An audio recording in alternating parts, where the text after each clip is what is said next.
Listen, when you the hot Everybody dog else is king, having so much more fun. when you the hot dog king and you riding on floats and parades and shit, I don't want to hear nothing. All The hell to get hot glizzy dog gobbler, king. and you mad at us because we trying to help your ass. You could be We the just fucking hot glizzy dog. guardian. You know what I'm saying? You've been eating hot dogs for years for free, and we try to put some money in your pocket instead of just packing some relish and shit, and you gonna get an attitude with us? You got See? a We whole love you. photo album for See? glizzy, and we the problem. And black, see, this why black men don't be appreciating black women. We trying They to They don't. You uplift him get and riled elevate him to the behind. next level, You trying to and he over here elevate, trying to talk down on us. huh? Now You they talk getting about you tired of pushing eating him too white boys? much. You don't want Guys, no you guys Brioche. are trying to Wow. gaslight me. Okay, You want you're no trying to Brioche We gaslight trying me. to Snickers? inspire you. Nope, I'm using the millennial word. You guys are trying to gaslight me, and I don't appreciate it. Okay. Yes, what are you into? What? Lighting up a hot dog? Success? Talk true. Success? You should put out a digital hot dog calendar, and you doing different things. You going Hot up dog different hot dogs. Body.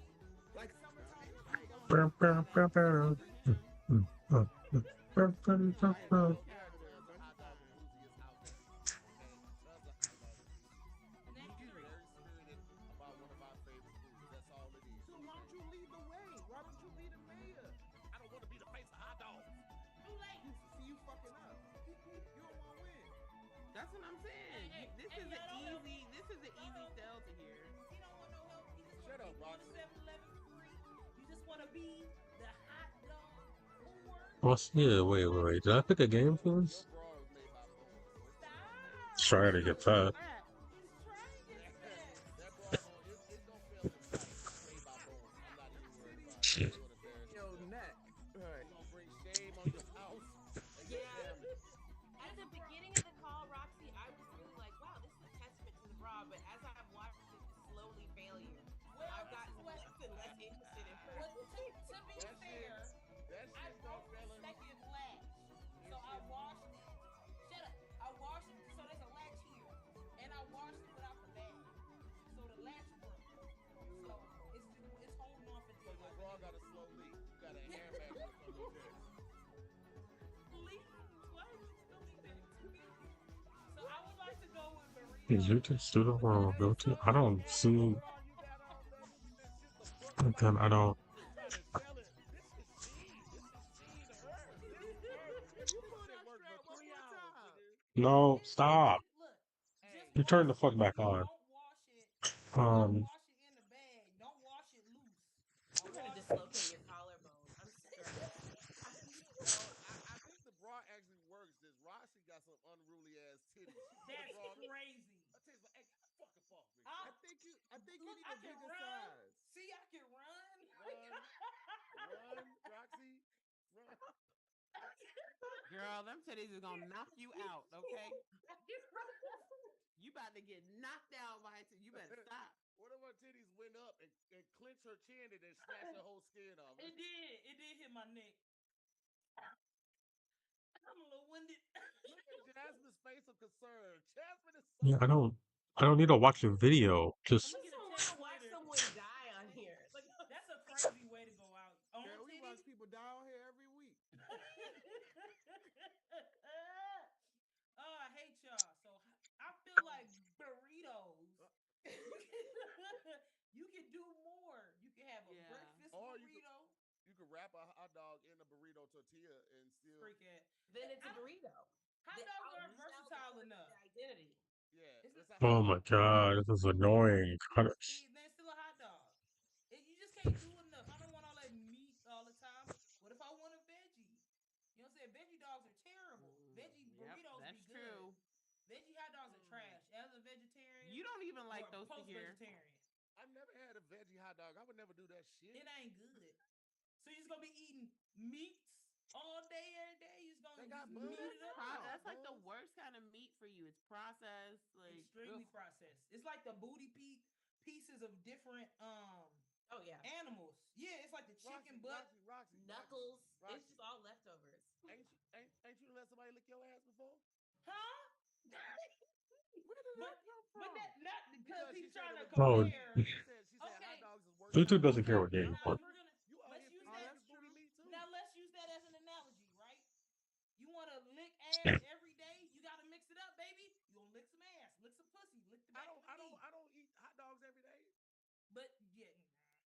every other day. It's about the same. But that's still not every day, man. Shut your ass up. Fight back here. We know you have hot dogs at least 4 times a week. That's not true. That's Did not you buy true. that More like steamer? 3. You bought that steamer? I'm still waiting on it to come. I ordered it on Poshmark. It hasn't come yet. Sorry. Yes, I'm sorry. Dr. Jasmine, don't repeat No. it. Don't repeat it. I just feel like you're trying to not get kicked off your insurance because you don't want to be on record saying you eat this many hot dogs. Or Tyler gonna cut you off. We got him, boys. We got him. You know what? I never actually figured out how to listen. No, she'll be back, okay? My evil twin will be back. The dark sisters of Western. Your evil twin? Yes, we call Jasmine her- is shooting them today, We call okay? her a good man. With a smile. She's smilier with her shots than me. It's very And her fan. She like, Oh, hey, to hear. So they did Health Digest suggest you should only eat a hot dog once or twice a month. what? Hey, Rossi, I suggest you shut the fuck up. I just Okay, you mind your business. I don't care what Health Digest say. I don't buy that. Who's the audience? Who's the audience? Don't you already have high blood pressure? This can't be good for you. I have you know my blood pressure is controlled. Okay, if it's my Yay! doctor, that's controlled. So the hot dog's gonna make me. Well, because you have a lot of medication. I'm talking about. I take one pill, man. I take one pill. Okay. You could be the face of the new campaign. Like, you know, our hot dogs are better for you. Fuck Health Digest. Our new hot dogs. Like, you know, they reinventing the hot dog. The things you have to do to be the hot dog ambassador, you've done all these things already, okay? Like, Meg, sign them up. submit a You post so or a smart with all video. your degrees. Sign them up. He gotta submit. He gotta look. Your post should include 3 reasons why you think you should be chosen as a hot dog We know the ambassador. answers to You got all. like Just sign 50. them up. yeah, let's just do it. Hey, We got his information. We guess got what? everything. We know all the answers. We know No, all he the gotta follow them on his Instagram. Girl, he already is. You know he already is. You know. The gag is he already submitted. You guys already. Plus, you know. Hey, follow them. Here, make this easy for us, man. Follow them. I really do want this to For happen. real, we about to get you a whole ambassadorship. They gonna give you. They said they give you that title for the lifetime, which you already have unofficially. For life? And you get a Stallmeyer hot pretty dog good. and lunchbox. Ooh. 50 gift, $50 Plus, gift it's card, insane. custom apron and grill tongs, additional hot dog swag like cup koozies and wristbands. Yeah, that's pretty fire. Man. All jokes aside, that's pretty Meg, do me a favor. Shut up. Let's go home. Send it to me. It's in the chat. It's available right there in the chat. Yep, Jasmine already sent it. You see what we did? Extra work. That's the sad part about this. Everybody probably looking like, dang, I gotta You see what go. happens when women all work together? That's what we can do. Go to here. We lifting All right, you let's, up to hot dog heaven. Let's put this to a vote. Let's put this to a vote. All hot dogs go to heaven, man. Wait, what was it? One must go.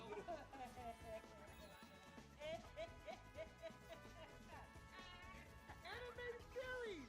We can have you like God in the hot dog dropping the hot dog. Now it's going to be looking at the hot dogs on the rolling. I'm like, you guys are right. The hot dogs are like, yeah, we're saved.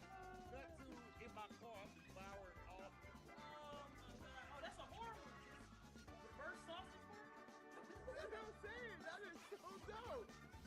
Look, man, put it to a fucking vote. Which I want to do. Oh god, no, something's on. Right? Which one has Oh, Hot oh. dogs, Oh, hot dogs, bye. Hot dogs. I'm a But they'll fuck all, bitch. but they'll all go to you. So it's fun for you. They all go to you. I've seen shit. Burritos are more. Nobody sided with me. All y'all just said, you know what? This is a great show. Oh, you don't know what Only They because you gotta can do live. good things with a burrito. Yeah, like you said, you could put a hot dog. hot dog. You could put a hot dog in a burrito, but you can't put a burrito in a hot dog. You can't make a breakfast hot dog. Alone. It forms whatever alliance You be eating raw dog? Raw dog and a dog? What is that? Okay. But just by yourself? You don't put No, no you time can in do it with, first of all, you can have the same vegetables that you don't think you can put that on the hot dog. Wrap the hot dog in bacon,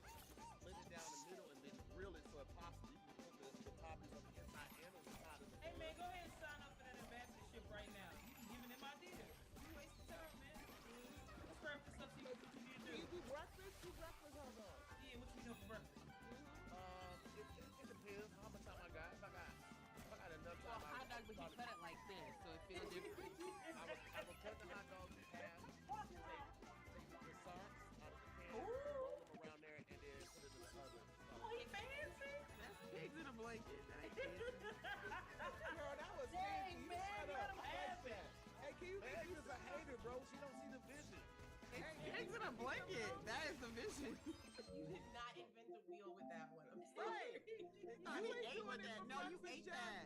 Shut up, man. That's you and your Oh, husband. what do you- Fans name. Oh, input device. I'm saying I'm with you on this one to hear. audio Great output. idea. No. Thank you, Lou. I didn't think our special guest, not really, but Gabby here, Jasmine Ellis and Roxy Hayes. Then the OG squad, who I'm not gonna say their names, so you already know them. Meg Scoop. Speaking Meg. Officially to hear his PR team for his hot dog journey. Hot Follow dog his 25. Hot dog Put in the comments. Tag 7-Eleven. Tag Oscar Mayer. We out.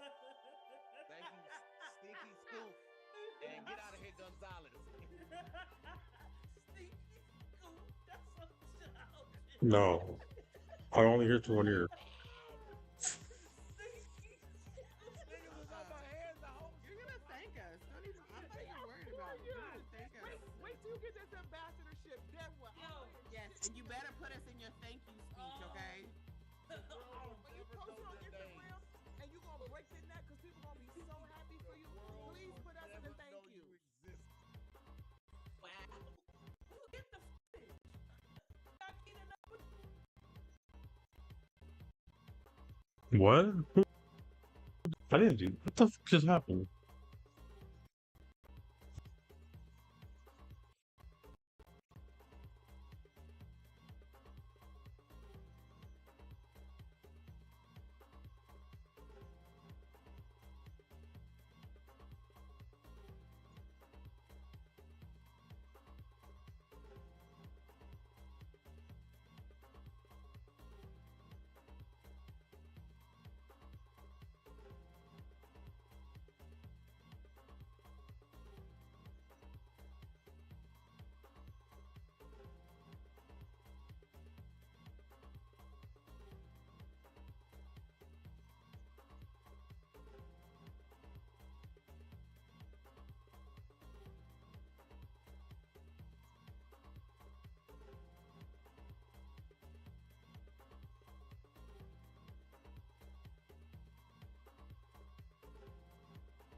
What is this?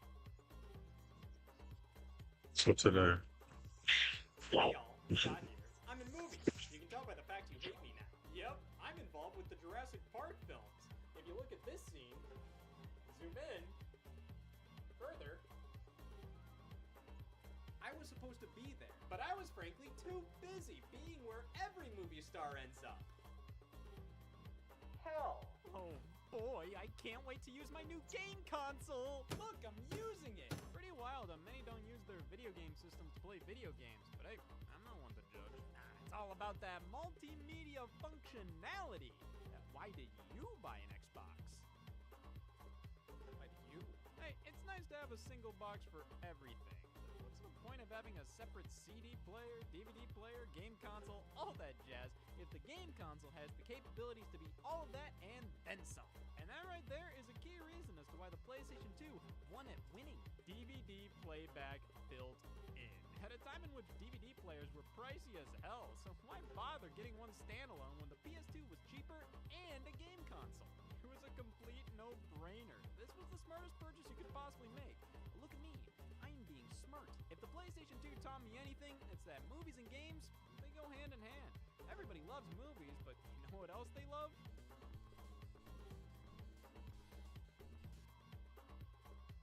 Movies. Movies for game systems. Video content specifically released to play on video game hardware because maybe I don't want to use my thumbs today. And back in the day, this didn't make a lot of sense. We didn't have immediate access to every movie ever made, whenever and wherever we went. As a kid in the 2000s, the best case scenario for backseat entertainment was a portable DVD player. And even then, you could only have so many DVDs, man. It was like, when am I gonna watch this road trip? And hey, all this took up a bunch of space and was expensive. So just imagine if I could just play movies on something like my Game Boy, ultra portable, and I wouldn't have to buy any extra hardware. That would be great! Nah, that would be Game Boy Advance Video. Game Boy Advance Video. Yeah, that seems right. Listen, you may scoff at the quality now, but back then, you scoffed at it in lowercase. It was still bad, but it kind of came with the territory. Like, when you first got a GBA, were you expecting to watch movies on it? Just the fact this existed was enough to satisfy me as a kid. What did you have when you were a child? I had Game Boy Advance Video. No standards. I mean, I'd take anything after this. Video now. The way to experience video content on the go in 2003. Did I say 2003? I meant hell. Yeah, I had one of these. Probably why Game Boy Advance Video was introduced in the first place. To compete with this. Didn't take much. If I hadn't seen any of these TV show episodes prior to this, I genuinely would have no idea what's on screen right now. Black and white, pixelated as all hell, tiny-ass display, discs would oftentimes include just one 22-minute episode, and speaking of which, discs! You use your portable media player like it's some kind of portable media player, and the spinning disc here is gonna get jostled and skip or stutter or flat out just tell you to get a damn Game Boy. 1 year later, in 2004, Game Boy Advance video cartridges hit the scene in boxes that were quite a good bit different from your typical GBA packaging. Now, the game packs themselves are unique color By sign of this box, when Mr. Joe on the left will make this stuff to spin your name. Try to avoid this irritation. By sign of the red, this conception will be done until the entire kingdom is immersed in your name. I personally owned a handful of the Nick shows here. Jump the wall, they jump in. You can resound the building. Now very close to the limit. Yeah, hey, this was leagues better than video now. Getting shot in the head is better than lethal injection. Listen, I have a soft spot for something like VHS, you know? I've got this old school TV here, and sometimes when I'm feeling a little quirky, I'll pop in an old tape. It's nothing but a fun nostalgia trip to take every now and then. So believe me when I say I never want to use this ever again. And I like crap like this. But hey, we gotta keep in mind, in 2004, for most kids, if you wanted episodes of SpongeBob on the go, it was genuinely this or nothing. Or nothing. Hell, iPods couldn't play video until 2005. Your only other feasible option was a portable DVD player. But this was way cheaper and way more portable. I remember bringing these into restaurants and watching them throughout my meal. What the hell is wrong with you? Yesterday. And on road trips, these, alongside some actual Game Boy Advance games, definitely came in handy. An hour of content in full color and no disc spinning leading to skipping and stuttering meant, look at me go. And the video and audio quality is crunchy as hell, but at the time, I mean, it could get a kid by in the year it was released. I knew it wasn't good, but it wasn't not good enough. So was it not good enough, I wanted to go through with a particular scheme. The Game Boy player or the GameCube. Plays all Game Boy games on the television. So, beat the GameCube through a VCR, pop in a blank VHS tape, insert a GBA video cartridge, record, and profit.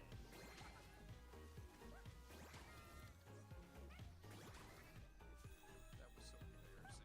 Yes, to stop customers from making VHS copies of their GBA video cartridges, Game Boy player support is blocked. Damn, they meant business. I mean, nothing was stopping you from plugging a VCR into another VCR, making copies of any VHS or DVD you own in far better quality. But hey, they could block the Game Boy player, so they did block the Game Boy player.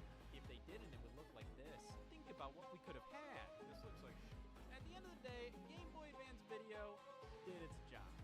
It's the stepping stone in my portable video career towards a portable DVD player, eventually an iPod Nano, but I wish I spent a bit more time with it. I mean, they had a wide selection of titles to pick from, more than just shows from the big three kids channels. The Dragon Ball GT, Ninja Turtles, Pokemon. Now, they actually had a couple of movies released. Shrek, Shrek 2, Shrek and Shrek 2, and hey, why not? Throw in Shark Tale as well. Damn, look at that lineup. These combo packs are pretty impressive. I mean, most GBA video cards are less than an hour in length. The single movies are a full 90 minutes, but these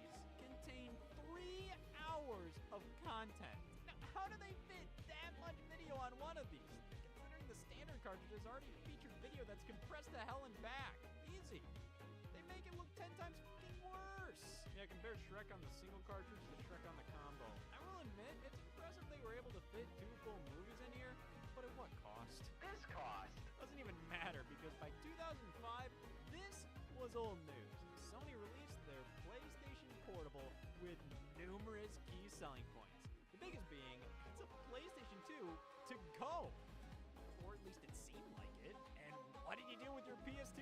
You played video games and you played movies. If this was truly going to be a portable PlayStation 2, it had to do exactly this. Oh my god! Man, I mean, the PSP already used proprietary mini DVD-like discs for the games. You release movies on them too, and wow! It's a portable DVD player. You can fit in your pocket, yet it has such massive amounts of home console-type energy. It was genuinely so cool back in the day.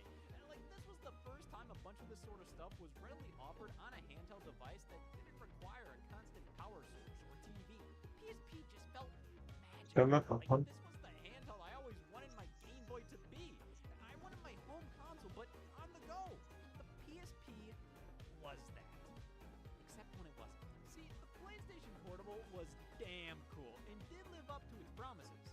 But it also fell short in a few key areas that made it hard to stick with. Like, you only had one analog stick, making this home console to go kind of cruddy for some home console games. And the PSP's disc format just kind of overcomplicated. That's what I see. Jesus. Using discs allowed PSP titles to reach larger file sizes than we've ever seen before on a handheld. The UMDs could store up to nearly 2 gigabytes of data, which not only meant bigger games, but high-quality video content as well. No longer did we have to deal with the... Is that a shape? Now, these look on par with what you'd get on standard DVDs, and compared to the lineup of just a handful of family-friendly shows on GBA Video, now we have... Oh my god. UMD Video for PSP. This wasn't a cute little side thing or whatever. Sony was aiming for this to be one of the next big formats. There's so much content released here. Some of the biggest movies, both old and new at the time, TV shows and music videos, and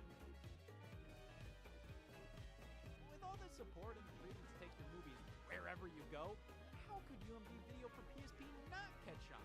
No, don't wait. UMD movies were roughly the same price as standard DVD movies, which you could play on any DVD player. You can easily rip and copy them to your computer, and they always had better visual and audio quality with more content included. These discs could load a lot by the standard Well, handheld get a consistent small size. failed in No. DVDs. UMDs pretty much only ever just had For example, on the right side of this box. No. No. Were based on too. It isn't SpongeBob's complete first season. It's the first season. On the right side of the map, there's Heights Conceptual. Hang on. I know why it's one of them out. But it was always going to be a supplemental video at best. Bet Sony banked on UMD because the name stands for Universal. Wasn't it just fine? Disc. But man, the iPod models at the time were starting to they began off digital movies and TV shows on iTunes. Modern smartphones were about to blow up onto the scene. The future of portable movies was obviously going digital. But if you just had to go physical with it, yeah, I can't fit this in my pockets, but I can damn well try. All these options just made more sense. This Why was only one working over here though? Die-hard PSP fans, like, what, were you really going to buy your entire movie collection in UMDs? Maybe a here and there, but even then, the handheld had functionality baked in, allowing you to transfer video files to it from a PC. You could just rip your DVDs and copy them onto here. The PSP was simultaneously stuck in the past and way ahead of its time, which makes these releases that much more bizarre. Like, they went so damn hard with these. GBA Video kept things pretty lean, directed entirely at children, so did a few dozen releases and called it a day. There are over 1,700 UMD Video titles. Name any franchise from the mid-2000s and prior. There's a damn good chance at least one of its entries made UMD. Makes it worth to explore this library. Daddy, the last piece of the puzzle. My road trip playlist is complete. Rummaging through a recollection of these brings me back to simpler times. All the movies you'd see in the stores during this era. Now, some of these I owned on DVD, so it's pretty cool to see the same movies. And afraid of no ghosts. However, while there's a huge variety Got of a terrible picture of fear. I'd say the most Or, prevalent genre throughout the UMD I figured out for that. comedies aimed at PSP excelled in two areas: Tactic Ogre and Adam Sandler. The fact that the only appearance of some video game franchises on the PSP was in the form of their film adaptations, now porn released on it, made for a varied library, that's for sure. But such a large library of titles made the low sales sting that Did I not much. finish this? By early 2006, retailers and film distributors were Uh, starting to give that's not up. a- Seriously, many were betting on this being the next big Sure. thing. Eventually, Sony tried giving them away in bundles, offering TV out cables for the PSPs, so you could watch them on the big screen at home. But at the end of the day, UMD Video just made no practical sense. They were more expensive, had less content than DVDs, only worked on the PSP, and even then you could just transfer video files to it for free.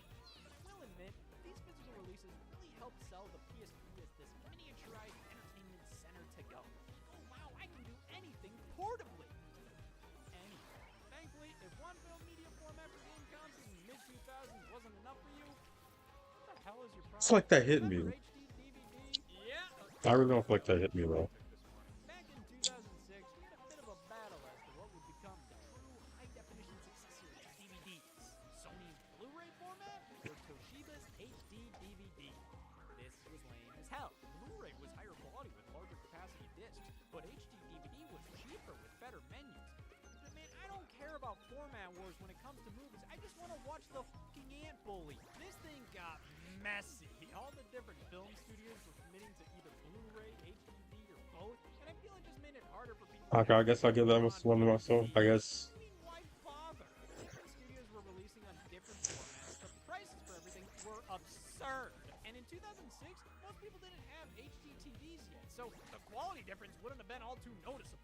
But it's just something that needed to happen to move on from DVD. It's all worth it in the end, right? Look at this. And I can DoorDash DVDs. Blu-ray may have won the battle, but I think DVDs won the war. Where did that leave HD DVD? In the dump. The PlayStation 3 was set to launch with a Blu-ray drive baked in. So to compete, Microsoft sided with HD DVD and offered this: the Xbox 360 HD DVD player for a cool 200 bones. I mean, this made some sense. An external drive like this was never going to light the world on fire. You can't tell me this was going to be a legitimate competitor towards the PS3's built-in Blu-ray system. You need that HD DVD player built into the Xbox 360 for it to be worth it. That would have been a terrible idea. It's HD DVD. Having that built in is like swallowing leprosy compared to just holding its hand. So offering this as an option, I mean, this unit does add some nice functionality to the console. Supports USB ports, it has a small amount of storage available you can save some game files to, and a lot of solid additions to your Xbox 360, none of which involves playing HD DVDs. Alright, let's be fair here. I own way too many of these things to claim I'm better than them. Not as cool as UMD movies, primarily because these are just obsolete Blu-ray wannabes. Slightly worse quality, and like, if I'm gonna ogle an outdated video format, it better damn well look and sound the part. It can still bring me back to this era of video releases. I did own Trek the Third on DVD. Okay, come on, hurry up, feel bad for me. So the HD DVD version, it's kind of cool to see. But other than that, the library doesn't cover a lot of what I was watching back in 2007. Man, I was one lame-ass 10-year-old, huh? Most of the movies I was interested in were only released on Blu-ray. Disney, 20th Century Fox, and Sony Pictures were committed to the format.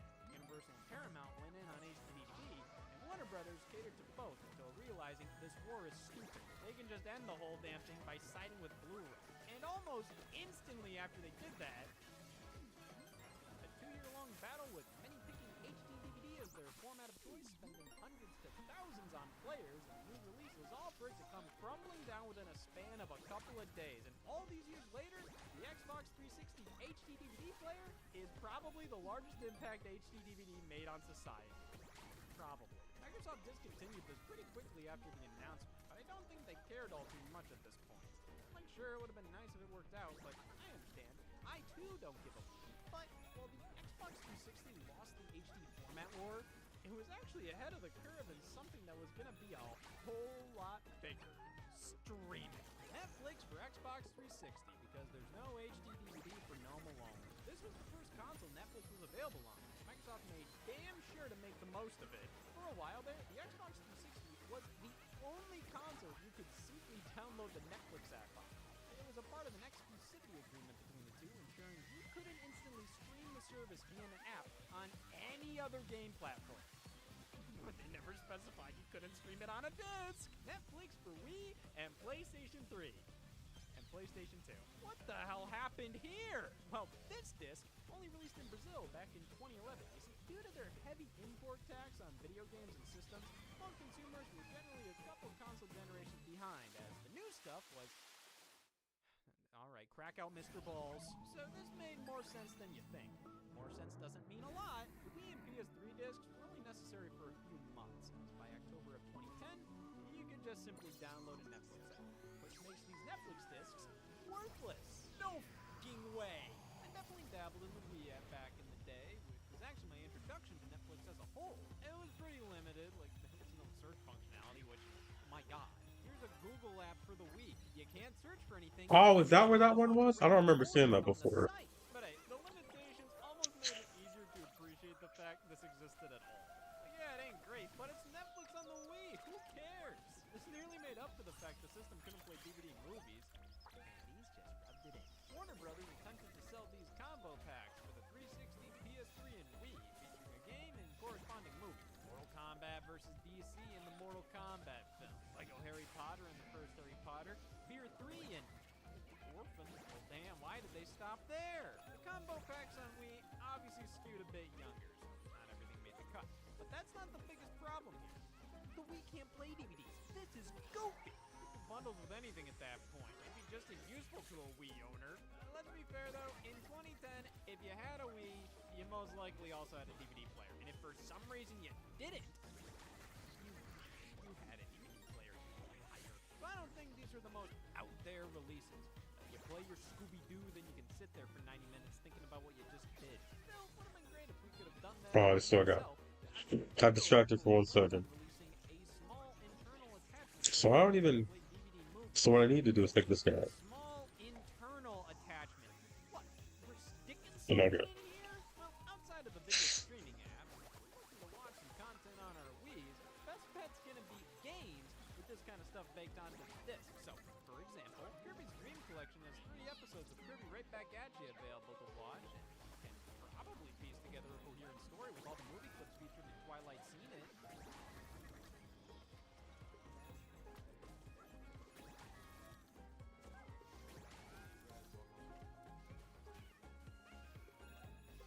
That's Twilight for you. This game's release on DS is far more impressive though. Like, damn. Twilight movie clips on the go!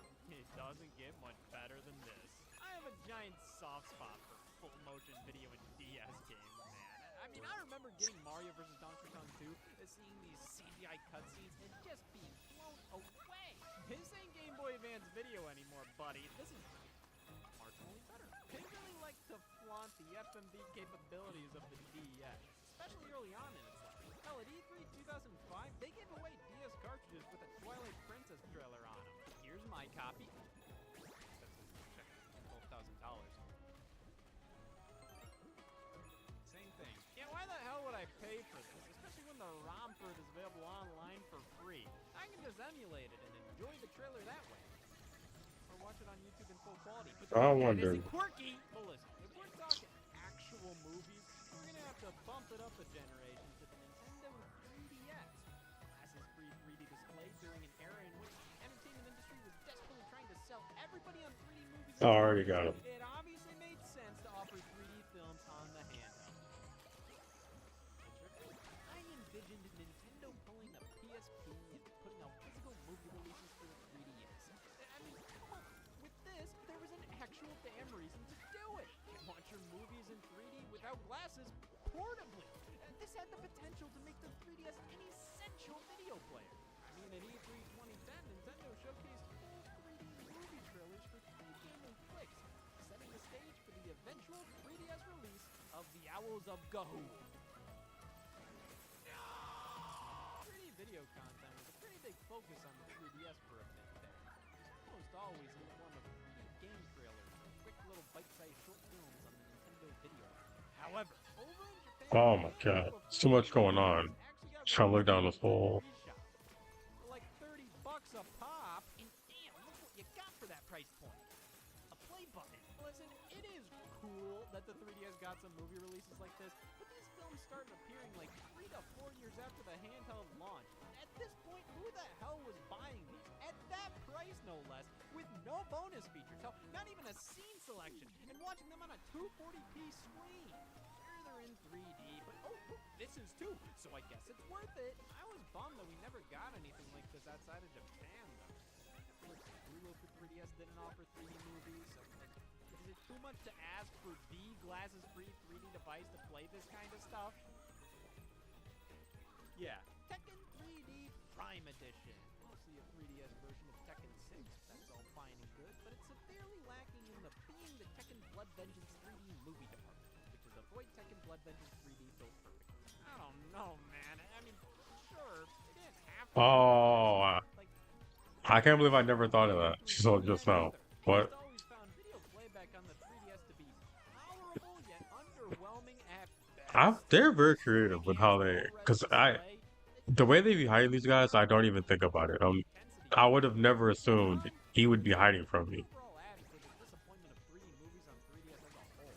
As far as Tekken's concerned, if you're just dying to experience Tekken Blood Vengeance on a game console, the best option is right here. Tekken Hybrid on PlayStation 3. That's right, a movie on PlayStation 3. What's next? The letter D in dog? Yeah, even when playing any and all Blu-rays and DVDs was one of the main selling points of the PS3, some games still came with movies on the disc, like Top Gun No. Mad Edition. No. Days of Can I not get back down? Edition, because holy But he never. this Phineas and Ferb game includes a handful of episodes. So does Deadliest Warrior Ancient Combat. Let's see once again. Value in gaming at a base. It's a cool bonus meant to showcase just how much junk you can cram on a PlayStation 3 disc. Or to make up for the game. But do these count? Blu-ray movies. Oh, no. PS3 games. He's done. What? To be fair, they're demos, but still, it gives me one more reason to pop in my Zookeeper Blu-ray, which it's unnecessary, but hey, I'll take it. This wasn't a new concept. Pokemon DVD picked up a demo for the Xbox game on it. Same thing for Star Wars Revenge of the Sith, which, hey, these were demos that correlated with the film. That's more than the PS3 Blu-rays can say. What the hell does God of War 3 have to do with District 9? The letter D? Well, listen, in the end, I can't complain. Was I expecting to get a taste of Ratchet and Clank All for One when I bought Zookeeper on Blu-ray? No, I was just expecting everything else, so this is the cherry on top. They were ruthless trying to get us to buy movies for our game consoles. But why do that when we could just buy movies for our game consoles? Who does this? Buying digital movies on the Xbox and PlayStation Store. Like, what are we doing here? This just feels like we're flushing money down the toilet. Literally! Sony discontinued these purchases in 2021 since nobody was buying movies on PlayStation Network. Of course, here's our good friend The Weird coming in to give his 2 cents. I bought movies on PlayStation Network. Horrific. Nobody bought movies on PlayStation Network. And even if they did, Sony doesn't give a damn. They started to delete certain purchased titles from user libraries because some licenses expired. That'll teach you for buying Mythbusters on PS4. You can still buy video content on the Xbox Store, but if this is anything to go by, run. Even if this console is the center of your entertainment world and you just need to buy a quick flick to watch, why wouldn't you just go through Amazon Video or Apple TV or YouTube Movies? I just find those services to be far easier and more reliable to buy video content on, to then watch on any device I'd want. You can do that with Xbox, but only if the title is a part of the Movies Anywhere program. Not all of them are, and that is enough for me to write this off entirely. Like, you can just download all these other video apps on Xbox, which have the exact same movies available to purchase. Why even bother with this? It doesn't help, you can just flat out play Blu-rays here, but on Xbox, you have to download a Blu-ray player app. What? Thank God for physical media. I don't have to depend on internet downloads. Is nothing sacred? Just a weird barrier to entry. Like, the original original Xbox, forcing you to purchase the DVD remote accessory to play DVDs. Because why the hell would you be able to use the controller? Why the hell were there TV shows exclusive to PlayStation Network as if it were a television channel? I don't know. This is genuinely a giant rabbit hole. It's a crater at this point. Not paying There's so many attention. examples of video consoles 100%. consoles going hand in hand. Like how FMV games took over the industry for a few years there in the 90s. Mighty Morphin Power Rangers on Sega CD is literally just some episodes from the show with button prompts popping up. And if this was called Dog the game, it would be so immersive. This is one of the saddest excuses for a video game. At least with other FMV titles, the video portion was created with gameplay in mind, as limited as it may have been. Like with Dragon Ball, the whole gimmick of that game was that it's a movie. Just hit the right buttons at the right time. But Dragon Slayer, released in 1983, to see a game that looks like this in the arcades was incredible. The original Disney movie-calling animation was crafted exclusively to be a video game. Watching a funky-looking Power Rangers episode 10 years later where I have to push left sometimes. I'll take Dragon Slayer on Game Boy Color. The Street Fighter 2 animated movie was actually converted into one of these FMV games for PS1 in Japan, so how about that? We have Street Fighter the movie, the game, and Street Fighter the movie, the game, the movie. The more I dwell on this topic, the farther removed from society I feel. Like, this just doesn't end. I mean, we have the play-in for Game Boy Advance, where we can view our own MP4 files on the handheld. The Philips CDI could play video CDs for the precursor to DVDs. The Laser Active was a Laserdisc player with module add-ons for Sega Genesis and TurboGrafx titles, in addition to a library of its very own games. U-Star 2 for Xbox 360.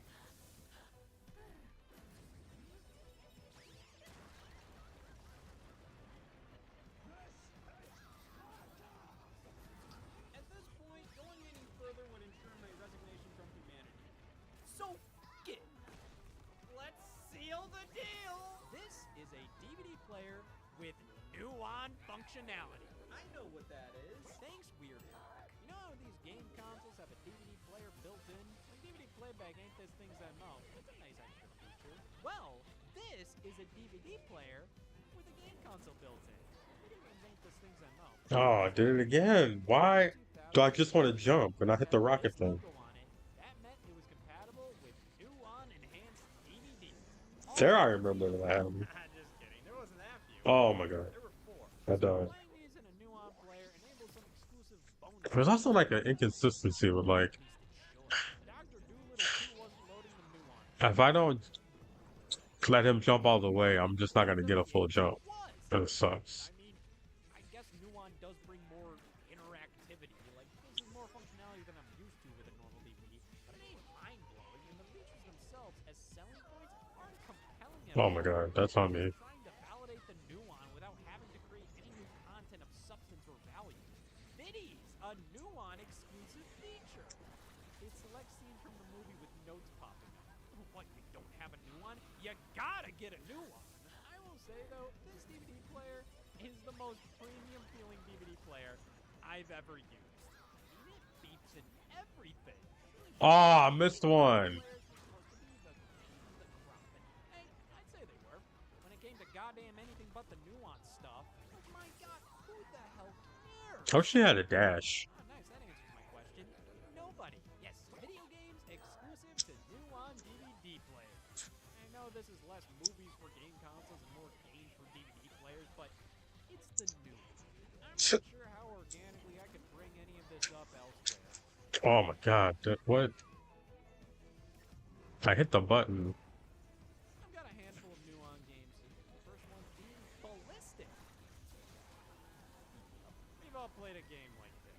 Solid time, but solid enough to warrant putting the disc in. I mean, it's all Part of it's me, but part of it is just like, arrives as a downloadable or something. you gotta be oddly specific with your movements. For 5 minutes. So I don't want to spend that time waiting for it to boot up. And my lord, the remote control has such absurd input delay. It's nearly unplayable, which is where the Nuon game controllers come in.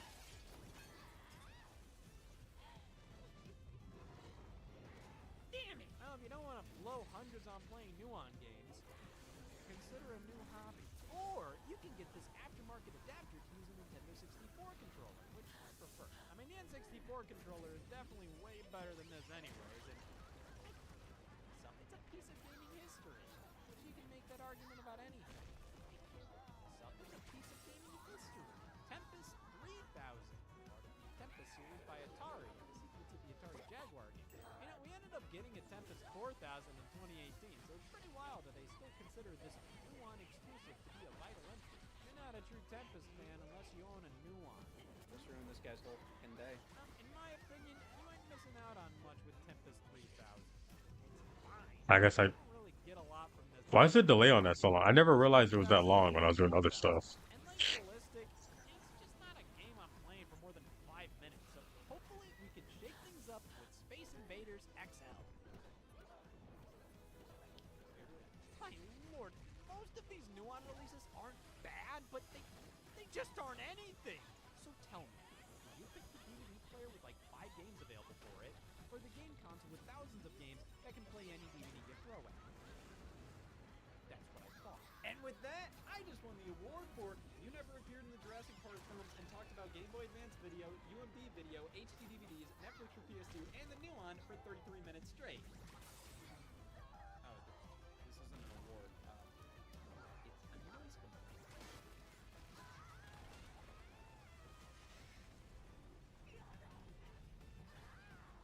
What? Where? Oh my god, where did we? Oh, okay. Like, what the hell are we doing here? What?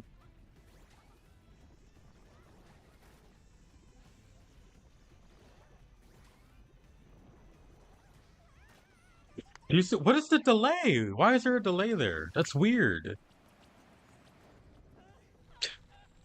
Do I have to be in the air for? But then I feel like when I'm in the air, it takes me too long to land in between those. I'm just making excuses. I just suck at platformers.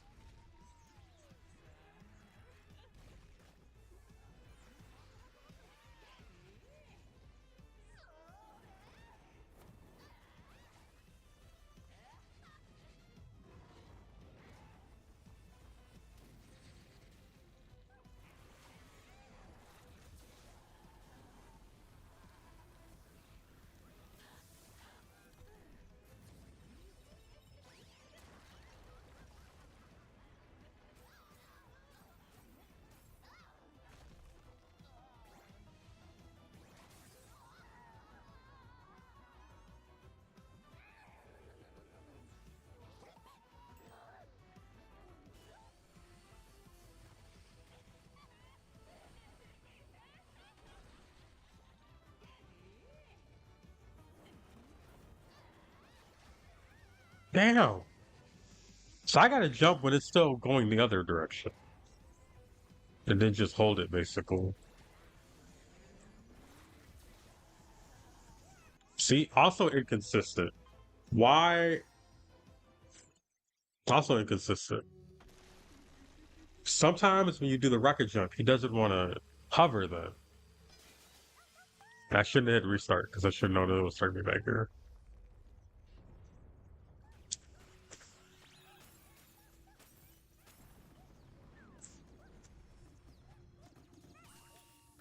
Why am I sucking so bad at this one? I was flying through this game. Because, you know, I don't like the chicken thing. That's why. Same mistake I made earlier. Because I don't understand why they're in this level. They don't fit the theme.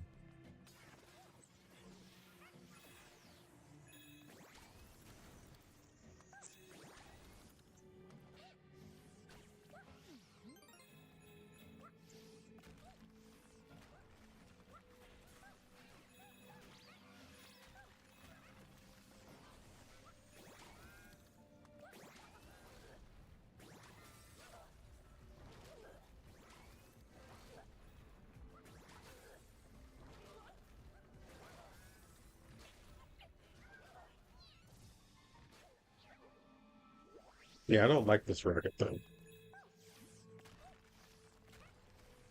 That little delay is killing me. So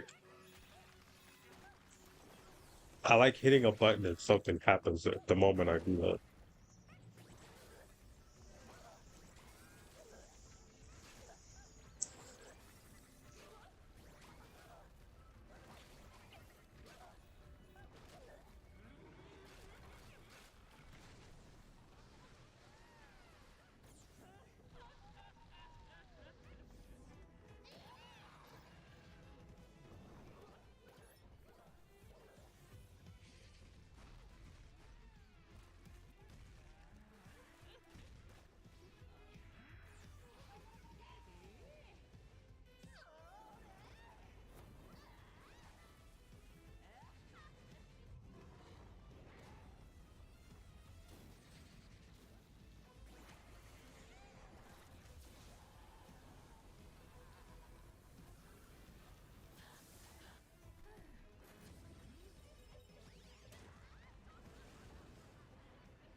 Are you serious? How did I miss?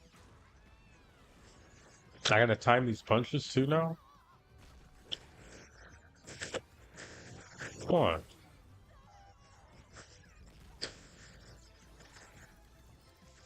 Oh my god, you don't get up.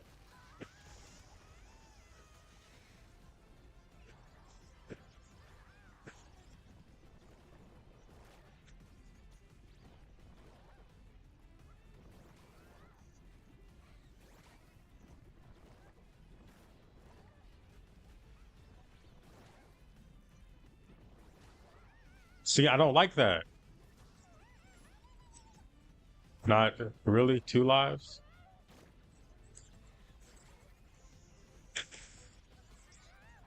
Oh, come on, bro. That's not, you cheated. You cheated.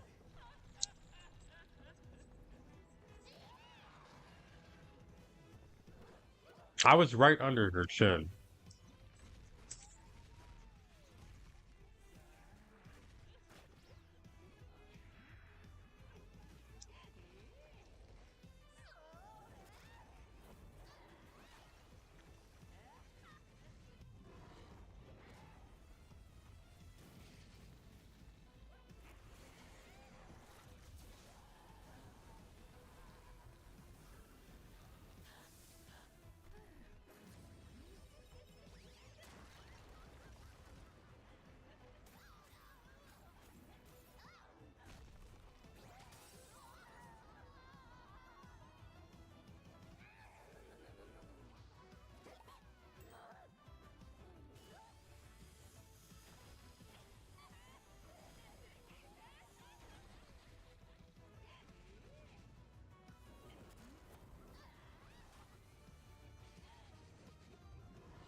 And I understand why it won't let me hover, because I hovered before. But just reset my hover after that. That doesn't make any sense.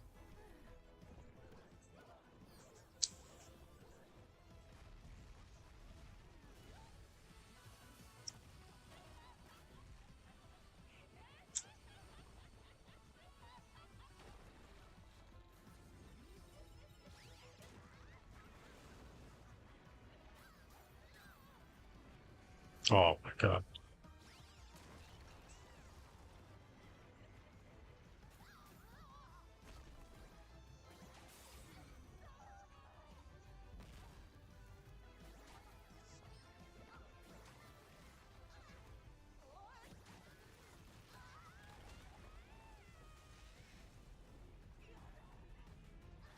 I'm gonna try jumping to the side for a minute.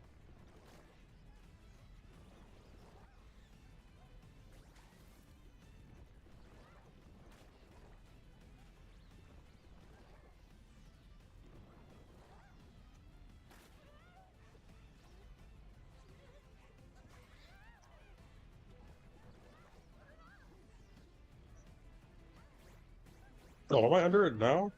Oh my god, you're annoying.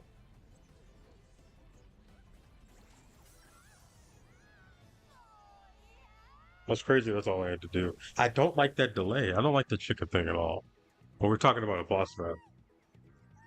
That's fine for platforming, but like...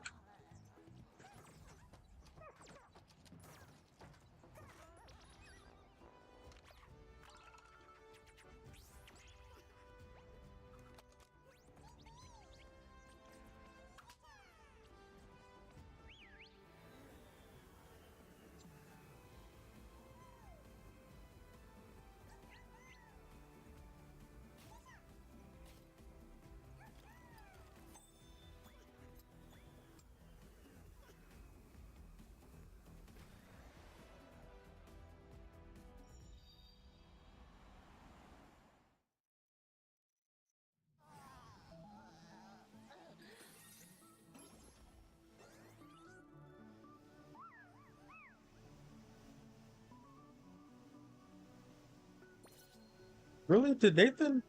I don't feel like Nathan Drake needed his own level. I knew I was going to be disappointed until I watched. I don't think Nathan Drake's forgotten or needs extra attention.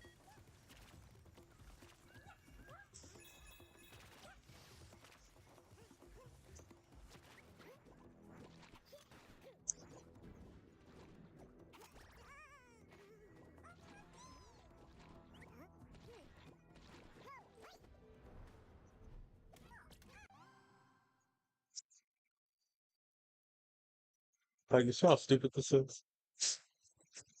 I just started streaming this, but the amount of crazy levels they put in this game, and then they get to this one, it's like the third one, like special character level, and it's just a Nathan Drake level. And what does he hand you? A gun. Not worth it. There's so many other characters you could have highlighted. Cool ideas. They did Ape Escape, and then I think what was the second one? Oh, God of War.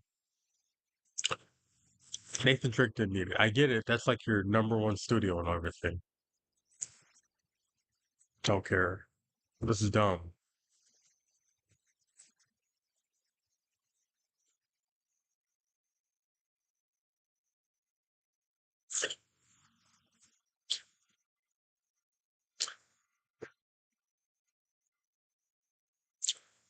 Every time I close my eyes, I'll wake up feeling so horny.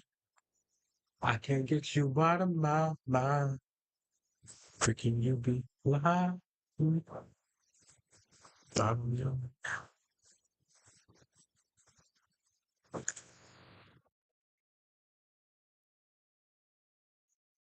This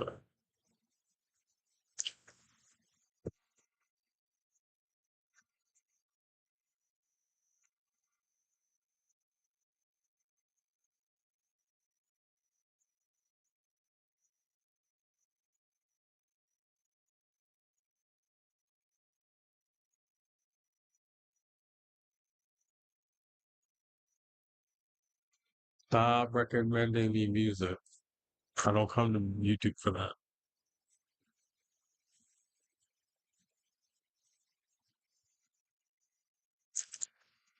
What the hell?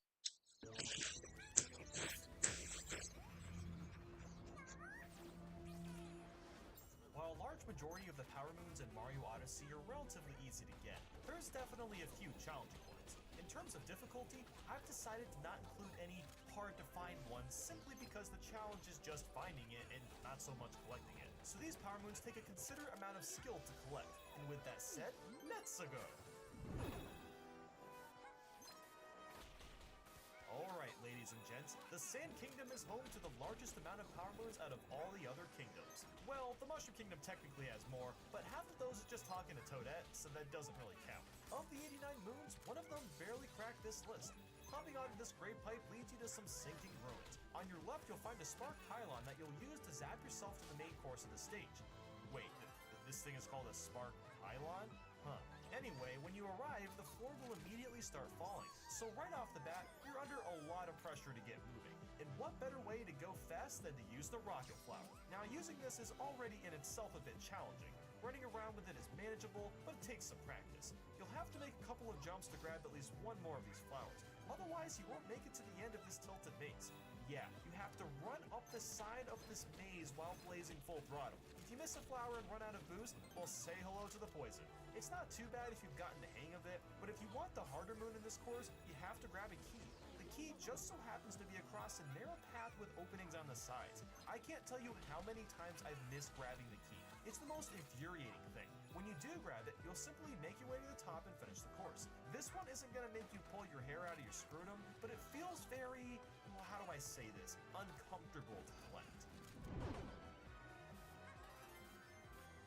You know what's funny? I didn't even actually see that thing on top. The one on top. I just went hard eyes. I don't know. The water is fun to swim around in thanks to the Cheep Cheeps, and to top it off, there's a section where you use a frog to hop over waves of poison. Well, that escalated quickly. I'm sure some of you are going to disagree with me on this one. I mean, heck, there's clips of people doing this without the frog. But with or without Froggy, this moon is kind of nasty to collect. The platforms you're given to jump on are so puny, there's not much room for error. You can hit the poison once with the frog and live, but don't expect to be around much longer than that. There's two main sections to clear, and when you think it's all over, there just so happens to be another power moon in the horizon. What makes this one so hard is that the waves are coming towards you instead of on the side. That forces you to make harder. Should have waited a few seconds. Which isn't the easiest to do since the frog jumps like he's on the goddamn moon. Like I said, some people may have an easier time with this star without the frog, but I still struggle with this every time. And I also don't like how the game teases you with all these gold rings and coins on the platforms. That's just not nice. Try and distract me. Ugh. Like Mario Galaxy 1 and 2, there's a boss rush in Odyssey that really grinds on me gears. The first power moon in the dark side is number 8 on this list, and what you'll have to do is defeat all 4 of the Brutals and finish by annihilating the giant Robo Brute suit, all in one go. That's right, you get 3 hit points for 5 boss fights. That might not sound that bad considering the Brutals aren't that challenging, but making just one mistake and getting hit once makes it all the harder to get through. Thankfully, the game was nice to offer you 1 heart before the 5th and final boss, but it's just that, 1 extra hit point. I find myself struggling the most with Topper because the hats... You know, if they were gonna put Nathan Drake in there, you know what would have been cool? If they made it extra hard and they... Since he's the first boss you take on, getting hit even once really stresses you out since you know... That'd have been the way to do it. And make like a mini crushing run inside of an Astro game. That'd have been crazy. Add some cover gameplay.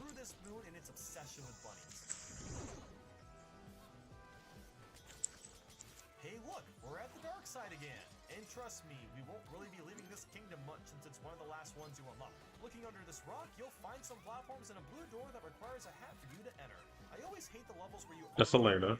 It makes me feel so Sully Elena, the one chick. Mario Sunshine, but at least you get that head-bobbing music.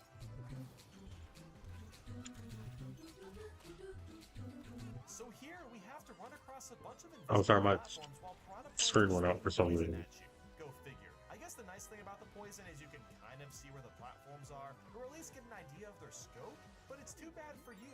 You don't have your hat to clear the poison away. Your only option is to pick up some rocks and throw them into Piranha Plant's mouth so they choke to death, and then you kick them in the face so hard their head explodes. What makes this challenging is you need to throw the rocks fast and quickly, otherwise the entire stage will just be a poison party. And again, you can't clear any of the poison from your path. You have to long jump and dive over everything. And at the end, you gotta smack up 3 giant Piranha Plants to finish. This moon doesn't make me mad because of its difficulty, I just don't like how I can't clear up the poison mess. It just feels dirty and wrong.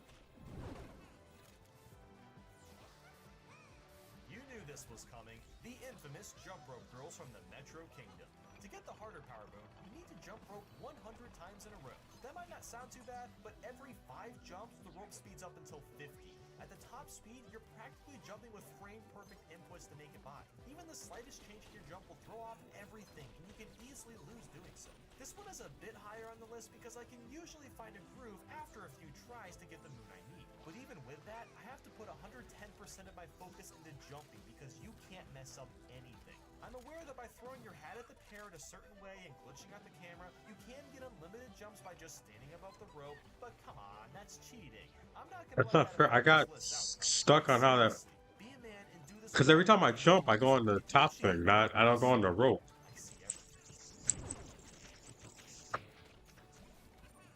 What a shocker! We're at the dark side again. At this point, we might as well just head over to Darth Vader's house and have some coffee. Terrible Star Wars joke out of the way, a hole in the rock leads to a door where you, once again, aren't allowed to use your cap.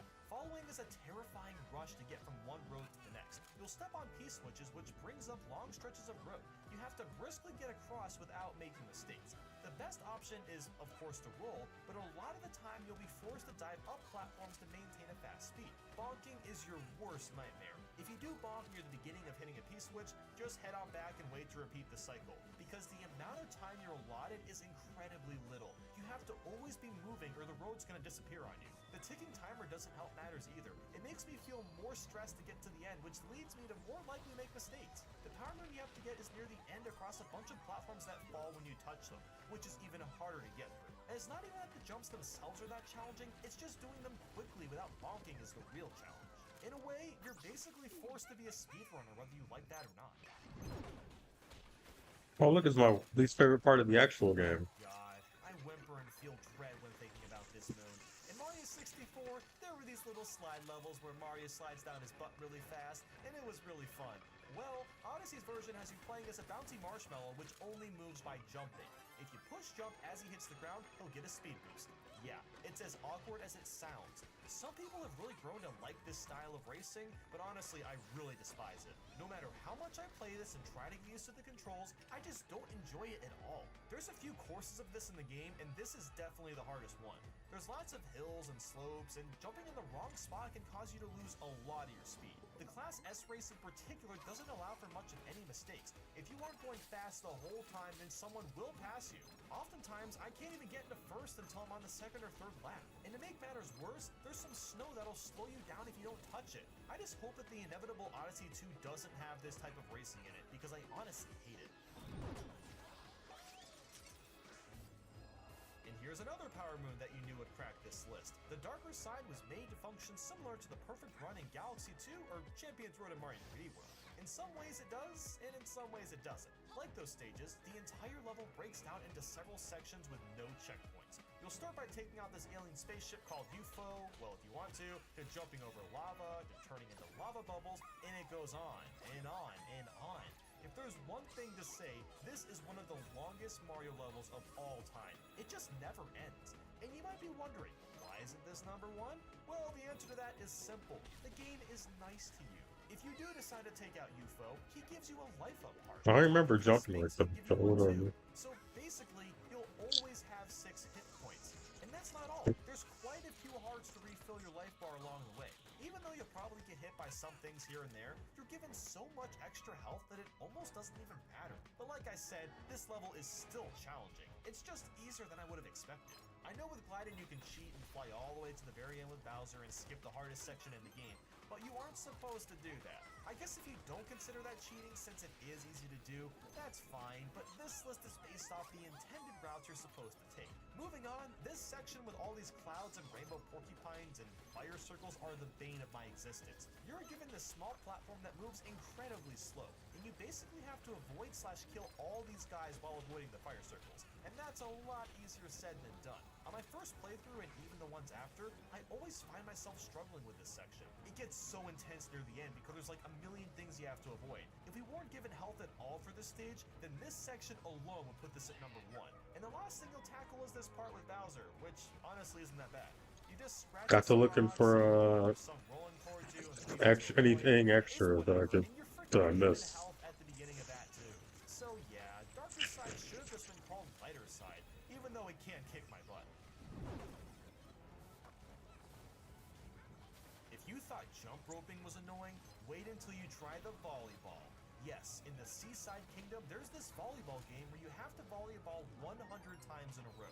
What makes this one so grueling is how long it takes. The ball moves at a snail's pace at first. Like, seriously, it takes like 5 years before it picks up speed. But before you know it, the ball moves at the speed of light, and you basically have to throw your hat to hit the ball. So the game turns into throwing your hat accurately with no mistakes. I've heard people try a trick where they only use the hat and move Mario off the field, but I don't really find that much easier.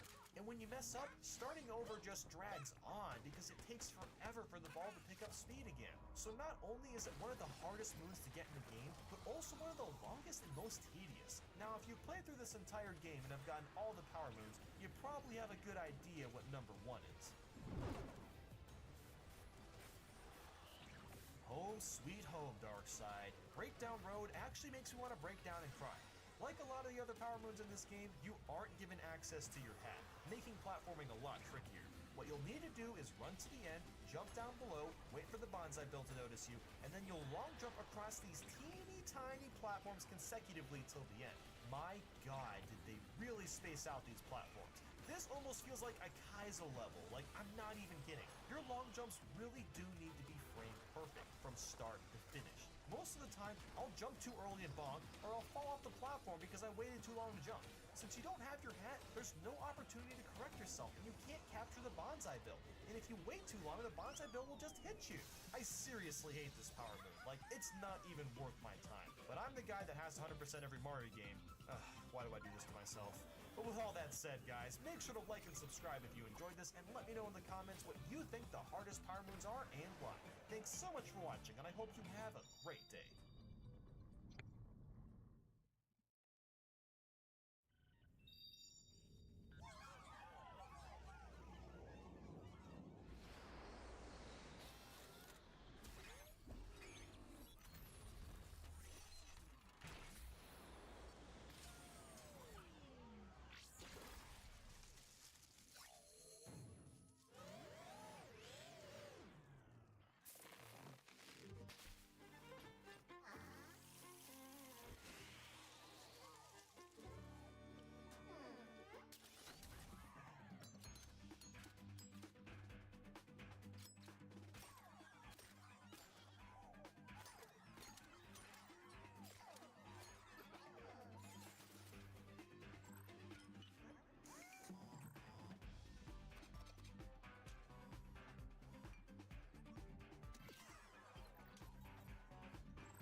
What am I doing?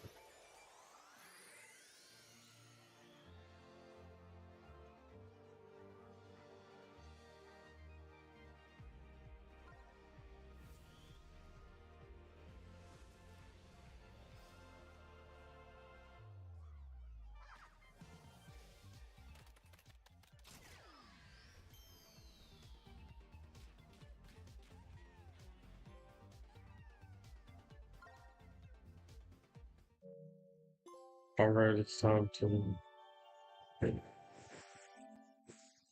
Let it get back to the members.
Oh yeah.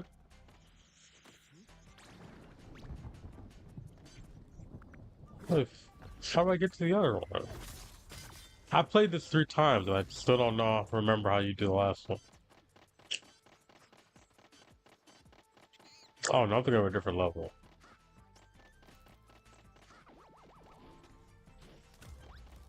You little.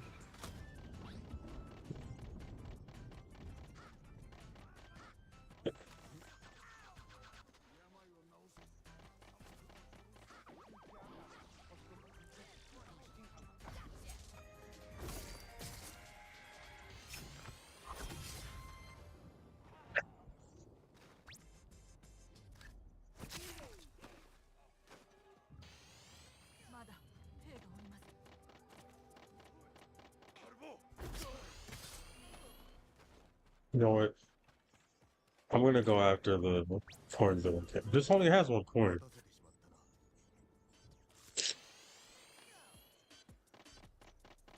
我はありません。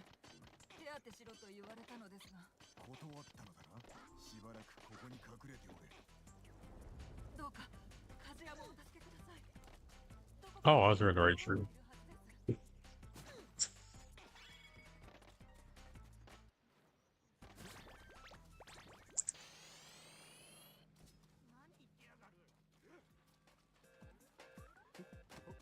I apologize. I got hair in my nose, and it irritates the mess out of me. Don't get old.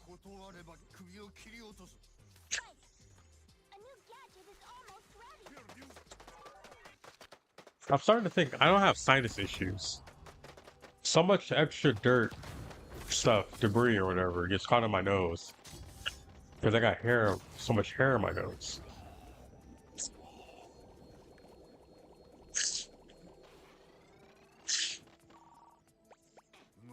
Hey.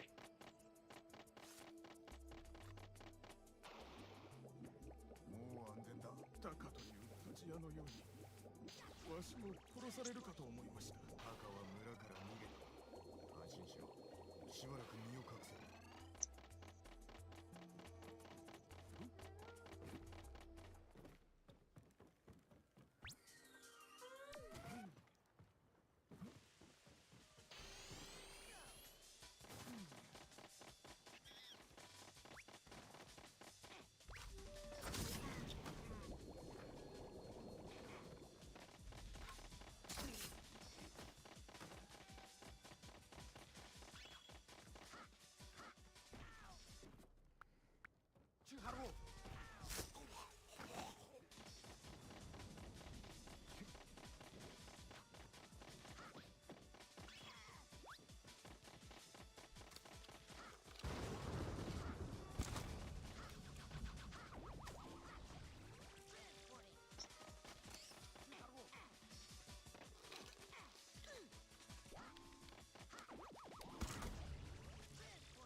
Maybe. So much like 5 monkeys here or something. So I need another one? Who's left? Can you sign up?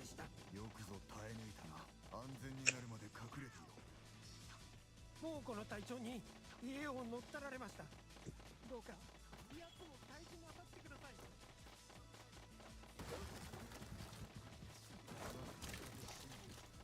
動けるな。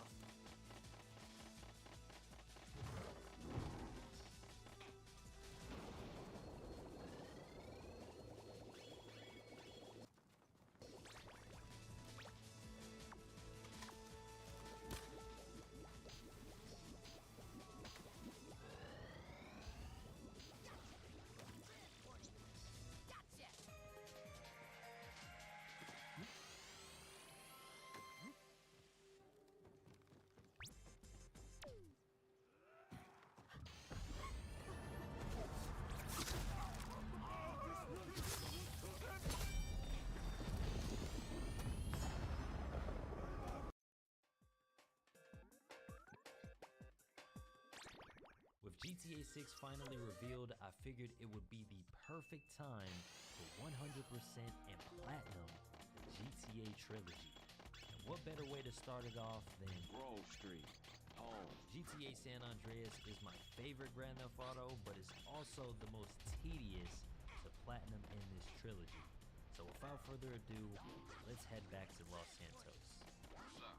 Carl is sweet. What's up, sweet? What you want? This long. She's dead, bro. We returned home to grieve, but it didn't take long until... Welcome home, Carl. Glad to be back. Watch your head. After getting harassed, we make it back to our mom. There's gotta be a way. There we go. Big Smoke gives us a warm welcome and we head out to meet up with the rest of the family. This is where the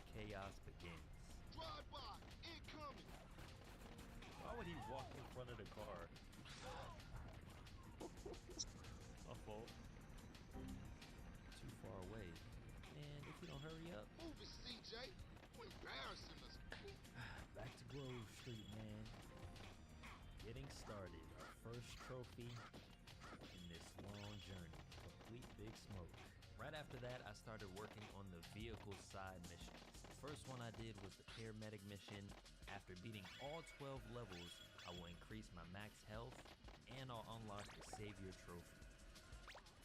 Alright, level 12. They just reduced my time. Oh my lord. See how they be cheating in this game? We're starting to feel hungry. Need to find something to eat. What? I'm hungry. First sub mission complete. Paramedic challenge has been done. Savior. Then I did the firefighter missions, which was pretty easy.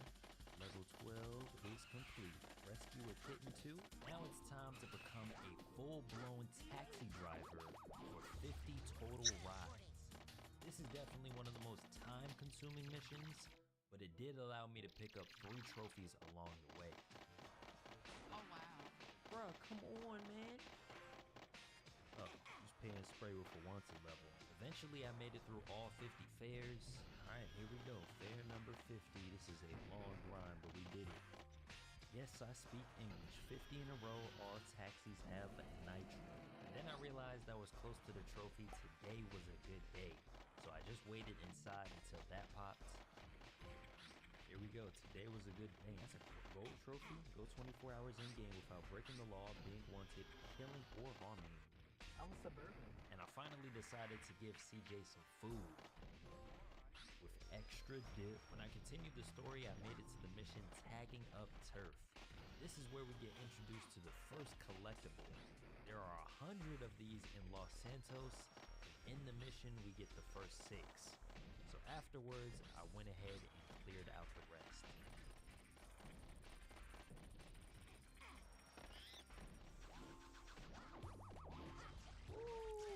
With that finally complete, my gang is stronger, and I have 3 weapons at my side. Oh, because I got that other monkey in the thing. I went ahead and bought another home. I'm like, usually American Dream. that's not Since enough. there was a pond by my house, I decided to get the trophy for drowning. Let me not forget to save this song. 1 out of 50, and I should be dead. Horror of the Santa Maria. Now we got one of my favorite trophies. We have to score 30 points in this basketball minigame. Ain't gonna miss a single shot. I'm missing a single shot, bro. It's not possible. Okay, no, that was a bad shot. Come on, bro. CJ, give me that. See, you're selling, bro. His hotspot is not right here. Here we go again. Oh my god, they got me at the half court line. Ooh-wee. From downtown, bang! That's a bang. Bang. Come on, that's in. Yes, sir. Yes, sir. Come on, come on, come on. Oh my god, we are at the half court line, literally. Oh my goodness. One last shot. Got me at these weird. Oh, shoot the time. That's on me, huh? Wins the game at the buzzer. Hooping it up. Afterwards, I did the burglary side mission so I can unlock infinite sprint. Then I was feeling lucky, so I went and gambled on some horses. No enough cash. No enough cash. No enough cash. Eventually. I'm about to say, stop playing. What are the odds? I mean, pretty low because I was getting my ass whooped for a good minute. I took some of that frustration to the gym and learned a new fighting style. Now it's time to focus back on the main story, where I make it to the mission, Life's a Beach. Here's where I finish a perfect dance routine. Copy, right, it is copyright. Copyright, it is copyright, copyright. Yes, sir, perfect. Ooh, smooth moves, Chris Smooth. Unfortunately, that's a hit. Now we gotta help OG Loc produce a hit just like that. So we head over to Mad Dog's mansion to steal his rhymes. The only problem is, I have to do this completely stealthy to unlock the first missable trophy.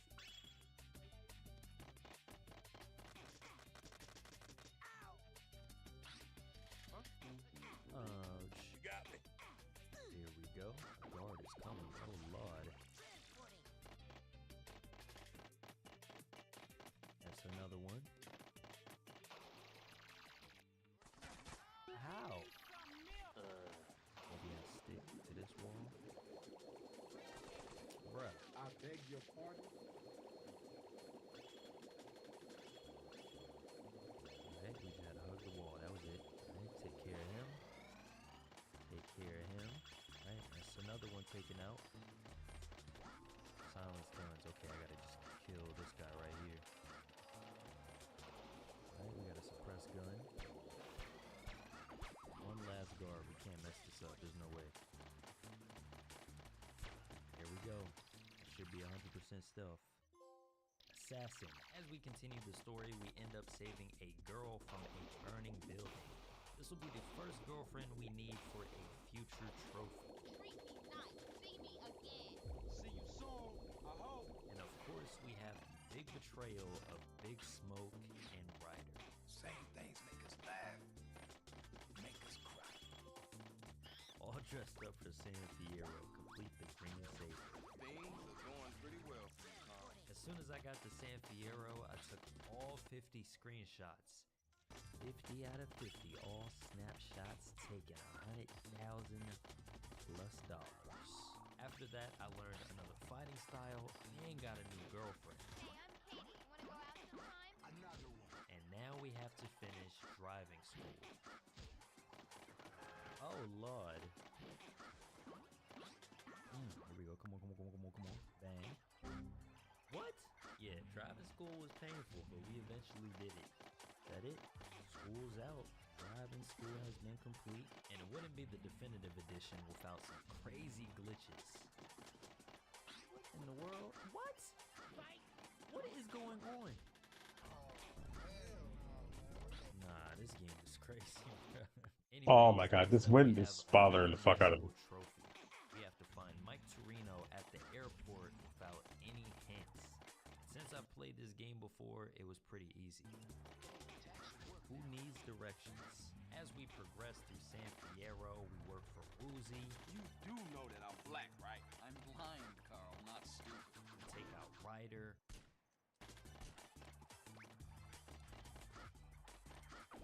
And we finish some asset missions. Launch the Red Baron. Kinda got used to the zero missions, but they were still annoying. Eventually, we make it to the end of San Fierro, where we have to blow up a crack factory. Who was on crack?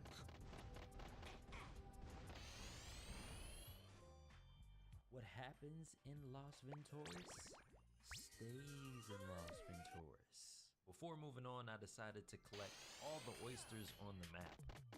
30 out of 50. Boy, what the hell?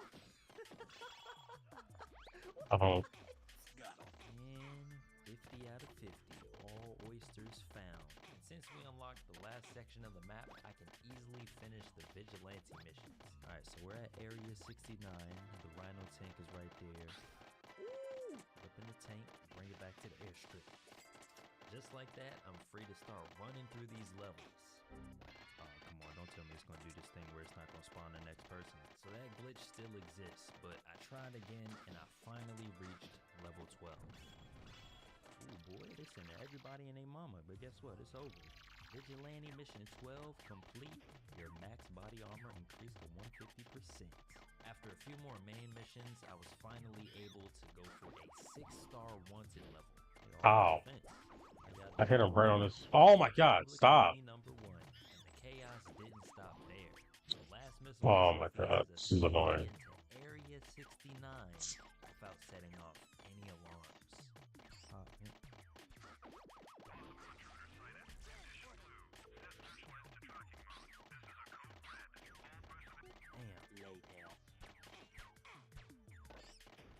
Boom, open the door. Drop in. Alright, cool. That was perfectly stealthy. But it wouldn't be until the end of the mission when the trophy popped. Is that a rocket? Boy, they cheating! What do you want me to do? Bruh. I can't believe it. Luckily, the checkpoint made it easy to finish the mission. Alright, cool, I still got it. They can't stop all of us. Then I used the jetpack to get the last collectible in the game. And that's 50 out of 50. All horseshoes found. From here, I learned the last fighting style. Hey, you want to learn some new moves? I did some more gambling. Double or nothing. Put all your money on the maximum bet on red or black and win. I just need $1. All them $1 bills. It has to land on one. There we go. Lucky spinner win at least $1,000 in a single spin of the Wheel of Fortune. While I was in Las Venturas, I helped Woozy take over the casino game. This involved me getting another girlfriend that works at a rival casino. I've left the key card and the door code in my bedroom. In the process, the Mafia family started beefing with one another. The Leon family tasked me with taking a flight to Liberty City to take out the Forelli family's Don. Bang.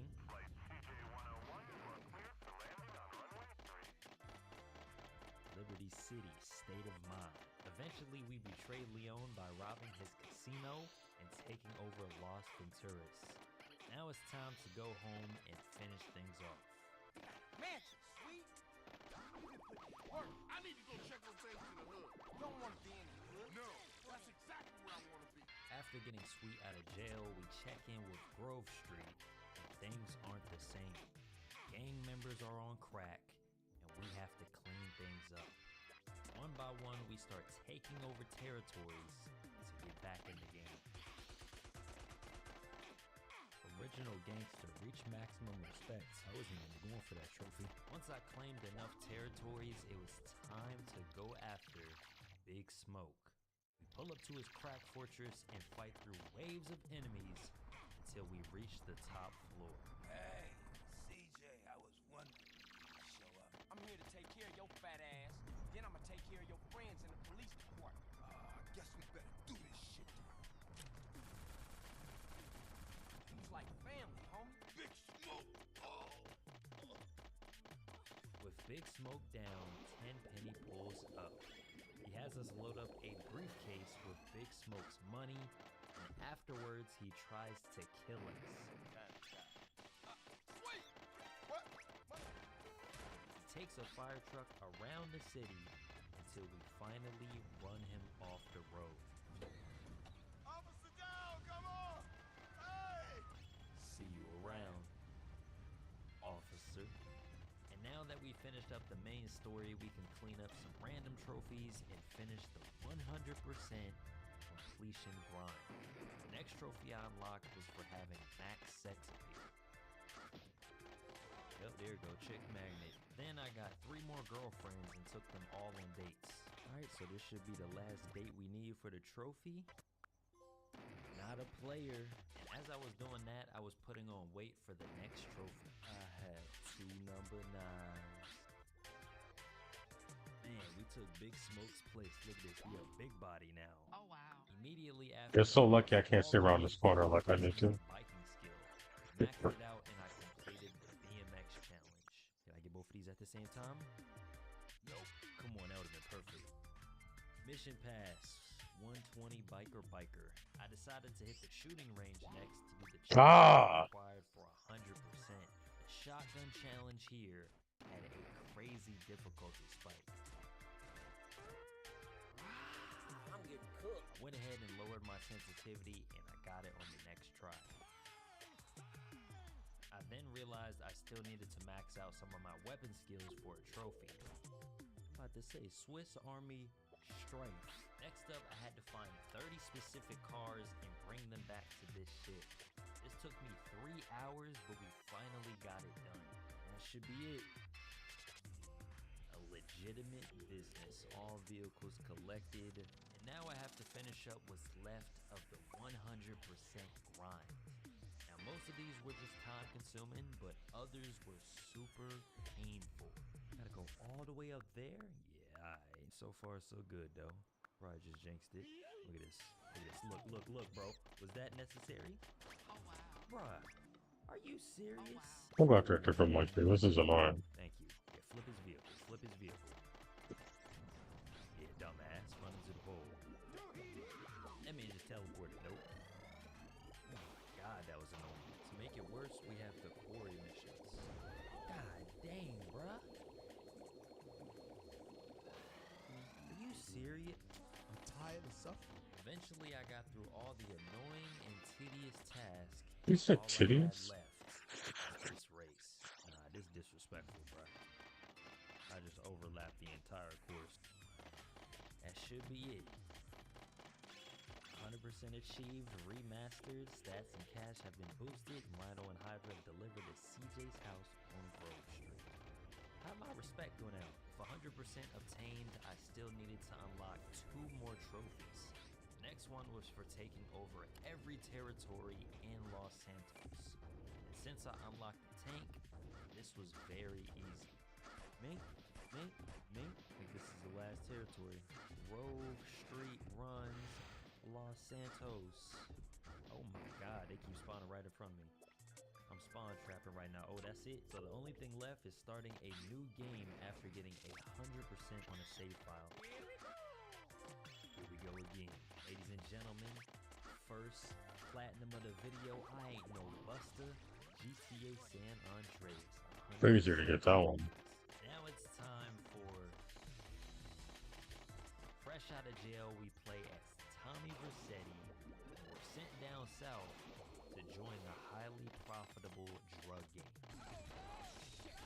I'm dead. With the grace of God, we managed to escape, but our boss isn't happy. That was my money, Tommy! My money! Oh, wow. We reassure him that we'll get his money back plus more, and that's exactly what I did to unlock my first trophy. Bloodstained Hands and Take the Cannoli requires you to reach a certain criminal rating. Since the amount of money you've earned increases that, I focused on grinding the Cone Crazy mission. Your reward doubles every time you beat your previous record, so I went ahead and beat my record 19 times to unlock Take the Cannoli. Boom. Keep it going, slow down a little bit. Straight through. Bang. 12 seconds, wait for it just in case. Boom. And that should be it. Oh, there we go. Take the Cannoli, earn the Godfather criminal rating, the most tedious trophy done early. Then I started up the vehicle submissions again. I went through all 12 levels of the paramedic mission. Paramedic missions complete. 15K, somebody want to call the what now? And of course, Vice City added the Pizza Boy missions, but the trophy pops when you deliver the first 10. Pie Guy. Mission passed. Pizza mission complete. Max health increased to 150. Next up is the taxi driver mission, where you have to complete 100 total rides. That's 50 more than San Andreas. Luckily, the full amount is only required for 100% completion. So we're gonna have to do it anyway, but the trophy does unlock after doing only 25. Point A to point B. While I was doing the rest of the fairs, I unlocked the trophy Born in the 80s, which made me realize how amazing the Vice City soundtrack is.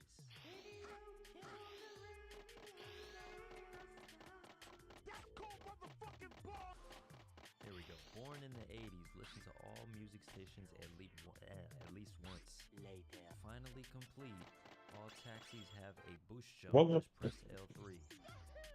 As I was driving, I accidentally hit a police car, so I went and picked up a ride. Greasy Palms. Use a police bribe to reduce your wanted level. That's the first time I did that. Eventually, we start making connections around the city, and we meet Lance Vance. He was overseeing the deal at the beginning of the game, and now he wants to help us get our money back. We also meet Avery, who gives us some interesting jobs to do. The first one is starting a riot.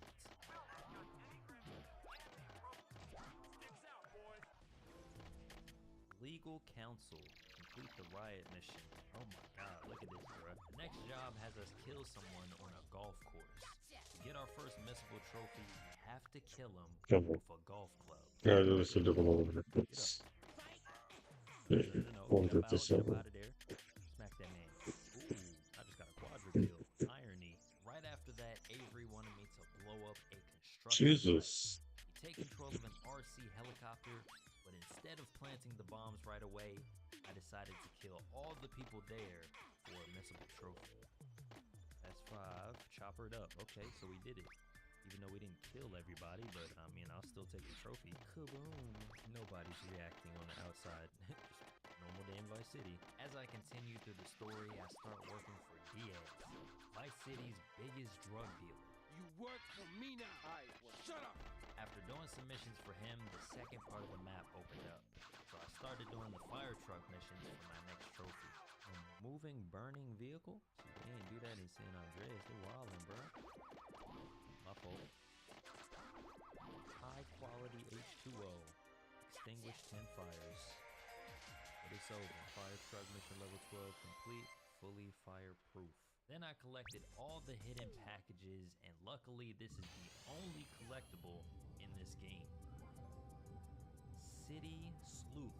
Sloth? I don't know. Find 100 hidden packages. And since I'm on this side of the map, I grabbed the tank and ran through the vigilante missions. Yeah, walk straight into me. Drive straight into me, buddy. It's over. Vigilante mission 12 God, running I random. literally typed Were for finishing the last split. missions for Diaz and Cortez. What are we doing? I typed split. What are you doing? What is this? Word that he was responsible for our deal going wrong. Lance tried to kill him on his own, but we had to save him and then attack his mansion together. Diaz! I've come to take over your business! Man trying to run back into his office. Camping. Oh my god, this recoil is terrible. I see why that's a trophy. Salutations, my little friend. Use the M4 to take out Diaz during the mission rub out. A new gadget is almost ready. With Diaz dead, we can take over Vice City. Start buying and putting pressure on businesses to gain power. This includes doing one of the most annoying missions in GTA history. We gotta get uniforms and we're gonna need a squad car. What are you doing? Oh my god, this man is an idiot. What you mean go get him like he can't? What are you doing? This man is doing Super Mario jumps. I killed Lance, bruh. Oh my god, what a terrible... That took my health down to 9? Yo, this game is trash, bro. This is bad. Eventually, we make it through the mission and move on to something a little more fun. Bull in a china shop. Caused $1 million in property damage. That was perfect. Then I went for a 6-star wanted level. Blow him up.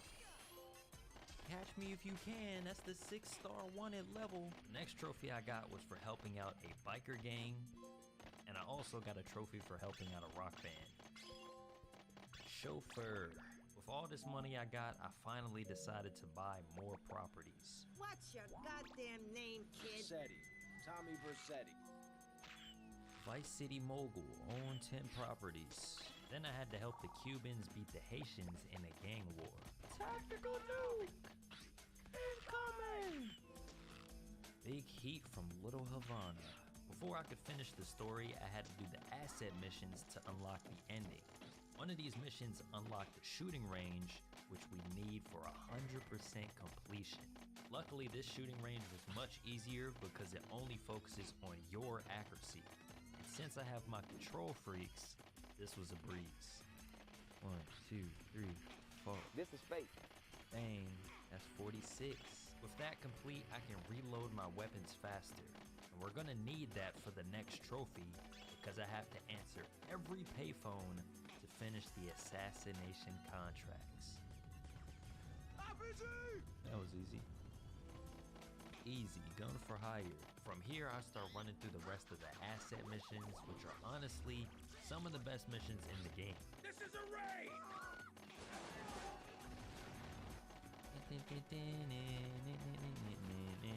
Eventually. I make it to a mission where I have to use my bike. So I to almost jump didn't to make that. different That's rooftops. crazy. And for the last missable trophy, I have to complete the entire thing.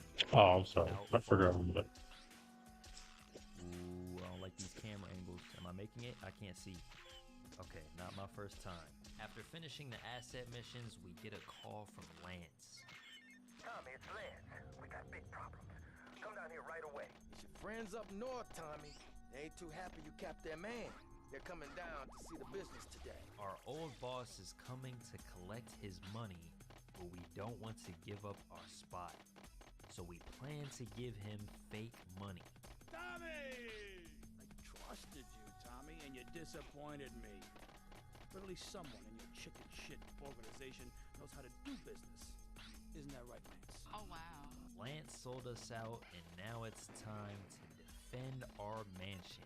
No one to cover your ass now, hey, Tommy? He needs some milk. Get him, boys. He never understood a thing. Shut up, take this. What? Man, got up from the RPG? Yeah, Tommy, what on earth happened? Had a disagreement with a business associate. And that's the end of the main story. Now it's time to clean up some more random trophies and get closer to 100% completion. First thing on the list was delivering 24 different cars to this garage. Completing the first list unlocked the Deluxo, which I needed for a trophy. Oh my god, here we go with the Shimeon. I'm about to say, don't need roads. Hit max speed in a Deluxo. Thankfully, There's no way to the do rest of this. these There we cars go. was much faster than it was in San Andreas. I didn't have to use no crane. Most of the cars were in a very short range of each other. And there's Grand Theft Auto. The next trophy has us perform a 30-second wheelie. That's not 30, I don't know what it is. I'm about to say one is better than two. Perform a 30-second wheelie. Then I had to hit this beach ball 5 times in a row. Boom, boom, 3, 4. I can't see, bruh. This camera angle's bad. 3, 4, 5. Let's go. Keepy uppy, okie dokie. Now I have to complete all 36 stunt jumps in the game. There were a few tough ones, but it didn't take me too long. Ooh, what does that count? All stunts complete. Daredevil. My media attention rank wasn't maxed out, so I grabbed another tank and went crazy. Put me on the news, man. Put me on the news. They got 3 tanks after me. They can't even keep up. Can you blow up a tank? There we go. I'm famous. 1,834 media attention. With the adrenaline high, I decided to knock out all 35 rampages. This was probably the most fun part of the 100% grind. Keep spawning them, please. Excuse me, back up. Back up, playboy. Easy, all rampages complete. The only things left for 100% were stadium events, races, and checkpoint missions. I picked up the next trophy for winning an RC race. I got Black Ops 1 experience right here, moving around with an RC car. 2 laps complete with the RC car, just like the real thing, basically, and it was not that much different. And all we have to do now is complete this off-road challenge to have a 100% completion. Done it all, there it is, man. 100% completion, Vice City Platinum. Before we get off of this game, we have an outfit for getting 100% completion. I completed Vice City and all I got was this lousy t-shirt. Last but not least, we play as Claude and we start off by robbing a bank with our girlfriend. Sorry, babe. I'm an ambitious girl. Oh! Gotcha! Small time. Right away, we are down bad and on our way to prison. Luckily, the cartel ambushes the convoy and we manage to escape with a guy named 8-Ball. He introduces us to Luigi, who gives us our first job. One of my girls needs a ride, so grab a car and pick up Misty from the clinic, then bring her back here. Hi, I'm Misty. First day on the job. That was probably the most insane way to make 1,500. With the first mission complete, I start up the vehicle side missions for the last time. Unfortunately, this game is very unforgiving. The timer for these side missions is almost never enough. No way, bruh. What you mean my lack of urgency? No, I gave you everything I had. Is that it? Paramedic missions complete. Playing doctor has been unlocked. On top of that, the rewards for doing these missions are terrible. You can't increase your max health or armor at all. And you combine that with how aggressive the AI gets later in the game, this platinum is definitely the most frustrating. Oh my god, Alright, I should be learned that. 100 fares. No mistakes, or he'll catch up so easy. Taxi fares faster, harder. Pause. What you mean? Alright, time for the fire truck missions. Apparently it's not how Oh, no, none of that. where you can do it straight away. We have to do 20 fires extinguished God damn. per island, which is 60, so let's do it. Splish Splash. Extinguish 15 fires during a single fire truck. See, this first race isn't that hard. It's that second one. I collected all the hidden packages and finished all the rampages for this island. Street Sweeper, okay. Look at me. I think that's for killing 100 gang members if I'm not mistaken. After that, I started the vigilante missions, which I also have to do for each island. Get out that car, my boy. It's over for you. That's 15 in a row going rogue. Woo! Police bribe delivered. Eventually, we get back to the main story and make it to the mission, the Fuzzball. We have to pick up some of Luigi's girls and let them get freaky with the police. And for our first missable trophy, I had to pick up all 8 girls in a bus. Oh, come on, sir. You in the way. And you would jump dead into the bus, right? Got this figured out.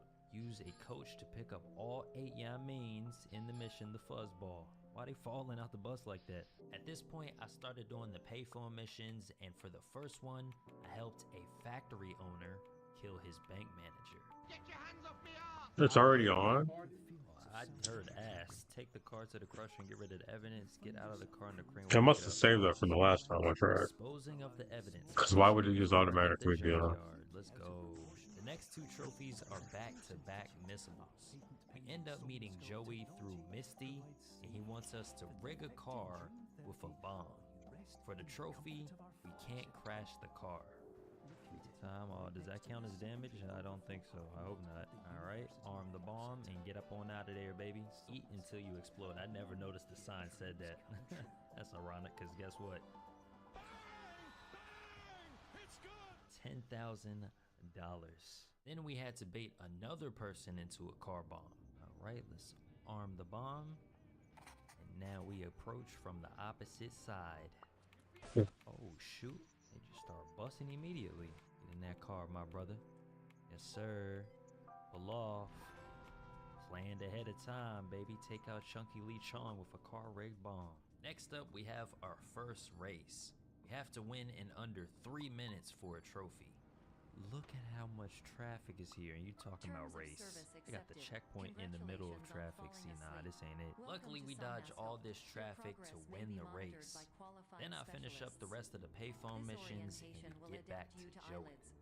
He introduces me to Tony, and we start working with him to take down the triads. And for the last missable trophy, I have to complete this mission with the Mafia still alive.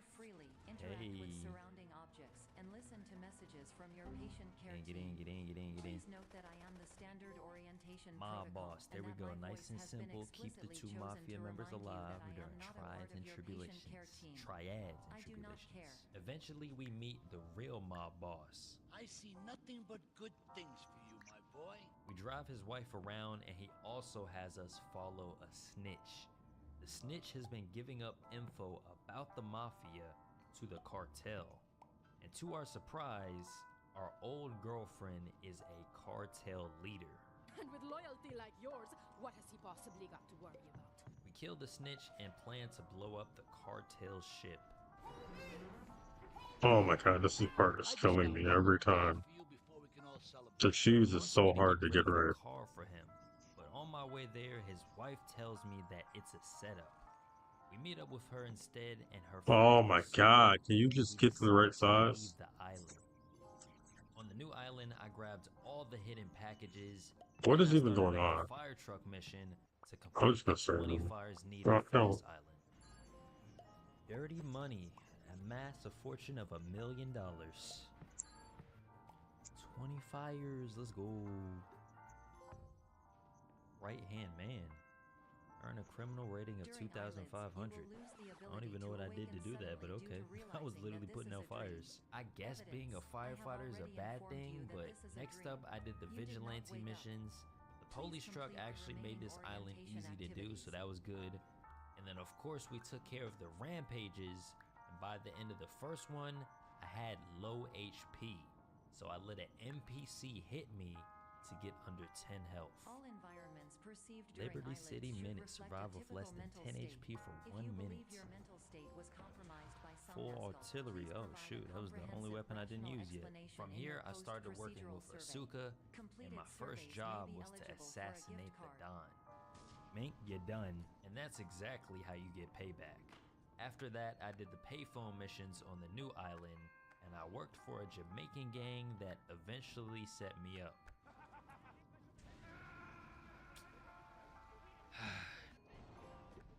A gift from the king. I don't know what's going on in this game, but alright. As we keep working and building relationships, we meet Donald Love. He has me start a gang war to help lower real estate prices. I kill a Yakuza member in a cartel vehicle and attempt to escape. Please do not delay in proceeding through the final doorway as Ooh, reckless indicated. driving. I got that trophy by accident, bruh. The next mission has us pick up packages from a plane. Every package collected brings more police attention, so I rush to my safe house to get rid of all of it. Pick up all 4 of these. Ming, ming, ming. Escape artists, look at that. 20 police bribes. Offshore delivery. 2 trophies in 1 mission, look at that. That mission also opened up the last part of the map. I went there and collected the rest of the hidden packages. Alright, here's the last package. You got all of them. Here's a little something. I did the last set of payphone missions. I extinguished 60 total fires, and I finished all the rampages. Oh my god, this was so annoying. You don't understand how annoying it was. Nah, that ain't it, y'all. Fast forward, and Asuka is dead. My old girlfriend wants 500k, or Maria is next. We head to the meeting point to give her the money. You have been a busy boy, but you haven't learned. I'm not to be trusted. Oh, wow. Kill the idiot. Oh, wow. After fighting off the cartel, we chase her down. She leaves Maria at a dam and attempts to fly away. Because you're such a big, strong man, and that's just what I need. Not so fast. Complete the exchange. Alright, main mission's complete. Now it's time to clean up the rest for 100%. First thing on the list was completing the last vigilante mission. My name is Dr. Furious first responder, Jesus Christ. Paramedic, firefighter, and vigilante. Then I had to smack some people with my bat. You see that bat real quick, my boy? Right after that, I Pick completed it the all fuck up. 20 sun jumps. Sorry, excuse my language. Oh, there it is, wheels up. And Trying to of get course, better we at had to precision find training. and deliver more vehicles. Once we did that, Like, that was so tackled the annoying. off-road missions, which required the most patience in the world. Nope. Bruh. What? Oh my god, this game is trash. I literally knew that was gonna happen. I'm tired of suffering. Thankfully, we can relieve some of that stress by blowing stuff up. Oh, I thought he was going something else. That should be it. Is that all you've got? Come on, talk to me. They gave me that one before. Okay. And last but not least, King of Liberty City. All Grand Theft Auto Trilogy Platinum trophies have been unlocked. It's about damn time. And that's a wrap on the biggest video I've ever done.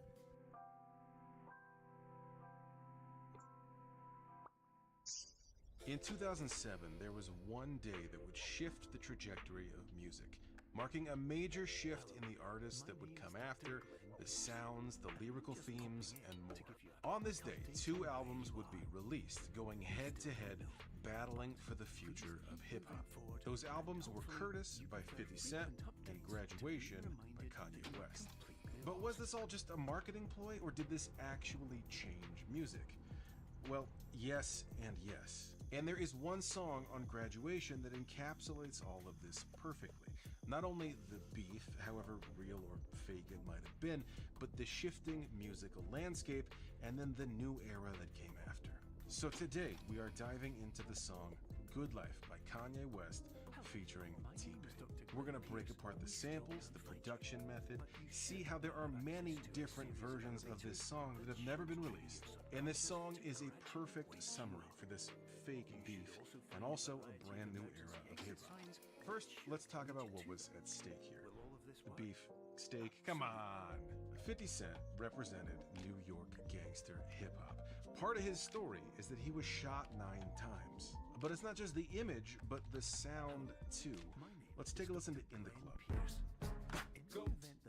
Remember this one? But Kanye represented something different. He had struggled to be taken seriously as a rapper and not just a producer. He's got some more emotional lyrics. He's from Chicago. He's got a college-themed trilogy of albums. Actually, there was supposed to be a 4th college-themed album, but we'll talk about that at the end. But contrast the sound of In the Club with this. Obviously, Gold Digger leans a little more pop, and it features Jamie Foxx, who had just starred in the movie Ray. And I'm not here to say that one of these are better than the other, just that they're very different. In the Club is very much darker sounding, a little more minor, whereas over here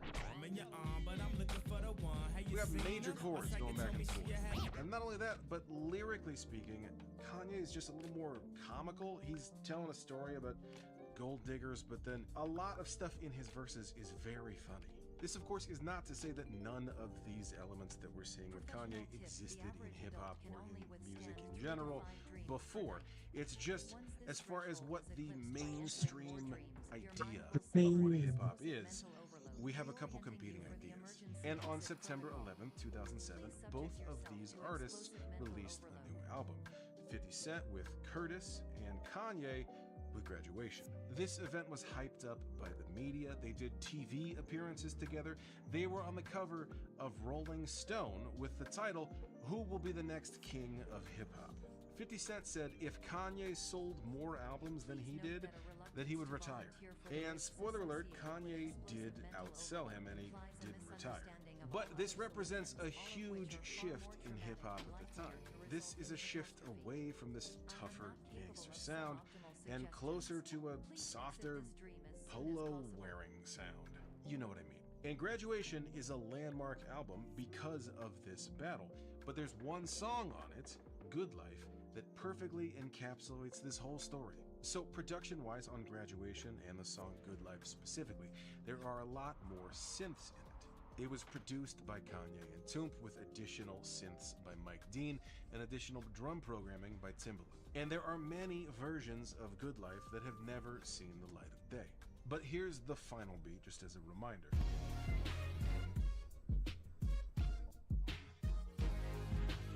There are a lot of synths in there, but it's built around a sample of PYT by Michael Jackson. And what I find interesting about this particular sampling technique is that a lot of Kanye's earlier stuff, it was called Chipmunk Soul, and that's because he would take a soul song and speed it up, making the voice pitch up in the process. And that is the original way of sampling, where you speed up the record and the speed and the pitch both speed up together. But now with digital tools, you can separate those things. So for example, here's PYT.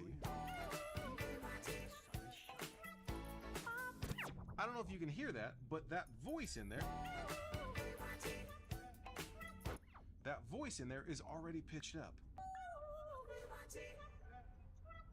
So Kanye's not going to pitch up an already pitched up chipmunk sound. Instead, he pitches it down slightly and slows it down much further. So check this out. I've pitched PYT down a half step and then slowed it down as far as I can go on the turntable, which is 20%. So I'm at right around 100 BPM. And here's Good Life.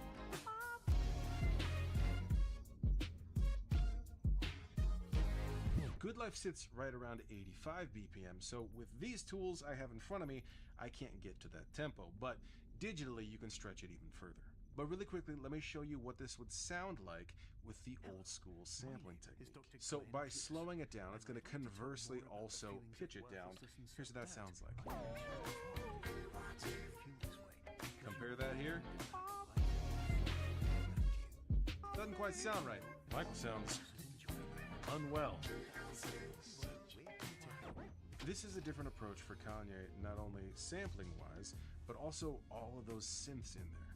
And Kanye was no stranger to experimentation. We saw a ton of orchestral sound on his previous album, Late Registration. But PYT was on Michael Jackson's Thriller, which is a landmark album, marks a big shift for Michael, and also has a ton of incredible sounding synths in it.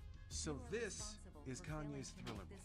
Lyrically, this song is just about living the good life. There's not really a big story here. It came about because T-Pain was at dinner with Kanye one night. They're eating lobster and drinking Cristal, and T-Pain said, "This is the good life." And then the song came about shortly thereafter. Moving stuff, I know. But seriously, it's just about living life and having a good time. It's just a nice, feel-good song. But there are several notable lyrical references in Good Life. What? Sure, we've got an Fucking interpretation or lost just a quote shit. from the last Thought it one. was- Like we always do about this time. Like we always do at this time. I go for mine. That was also sampled by Dr. Dre on The Chronic. But also, let me show you something. Let's go back to In the Club. Listen to the lyrics. I'm the cat by the bar, toasting to the good life. He's a cat by the bar toasting to the good life. Okay, maybe that's not an intentional reference by Kanye, but this one absolutely is. Go ahead, switch the style up, and if they hate, then let them hate, then watch the money pile up. 50 told me, go ahead, switch the style up, and if they hate, then let them hate, and watch the money. Switching the style up is exactly what Kanye is doing, not only on this song, but in this beef and in hip-hop in general. And he is quoting 50 Cent back to him while he's beating him. Speaking of switching up the style, we gotta talk about T-Pain. In 2007, T-Pain was enjoying success from songs like Bartender and Buy You a Drink. He is famous for his use of auto-tuned vocals, which are utilized as a creative choice rather than a crutch. It is well established by this point that the man can sing. T-Pain says that this song, Good Life, took 2 months to record because Kanye kept changing stuff. Every time he would change something, he would call him back into the studio to re-record. T-Pain says he recorded 5 hooks for this song, and Kanye didn't use any of them. Over these 2 months, he's in and out of the studio with Kanye, hearing different versions of this song. But when he showed up for the music video shoot, he said the song was completely different than anything he'd heard. All of a sudden there's synths and drums, John Legend and Neo are singing background vocals, and of course, instead of using any of the hooks that T-Pain gave him, Kanye just assembled something out of just sort of vocal scraps that he had sung. T-Pain says there are many different versions of this song, and I found one online that says it's a demo. Of course, it could be, it could not be, I don't Oh know, my but there are God. several elements in it that make me think it's legit. And now I'm going to play both of them side by side with some commentary. If you're watching this on YouTube, it's going to be chopped a little bit because of copyright issues, but over on Patreon, you can see the whole thing uninterrupted. All right, so first off, here's the intro. This is the same intro that's in the music video version.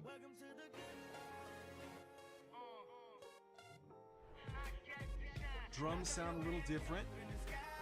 The drums definitely don't hit as hard as they do on the final version.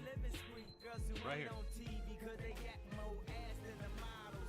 Which kind of shatters my illusions. I was hoping that it was one guy whose voice just sounds like that, who Kanye brought in for that one part, but it's just Kanye's voice pitch. So let's keep going.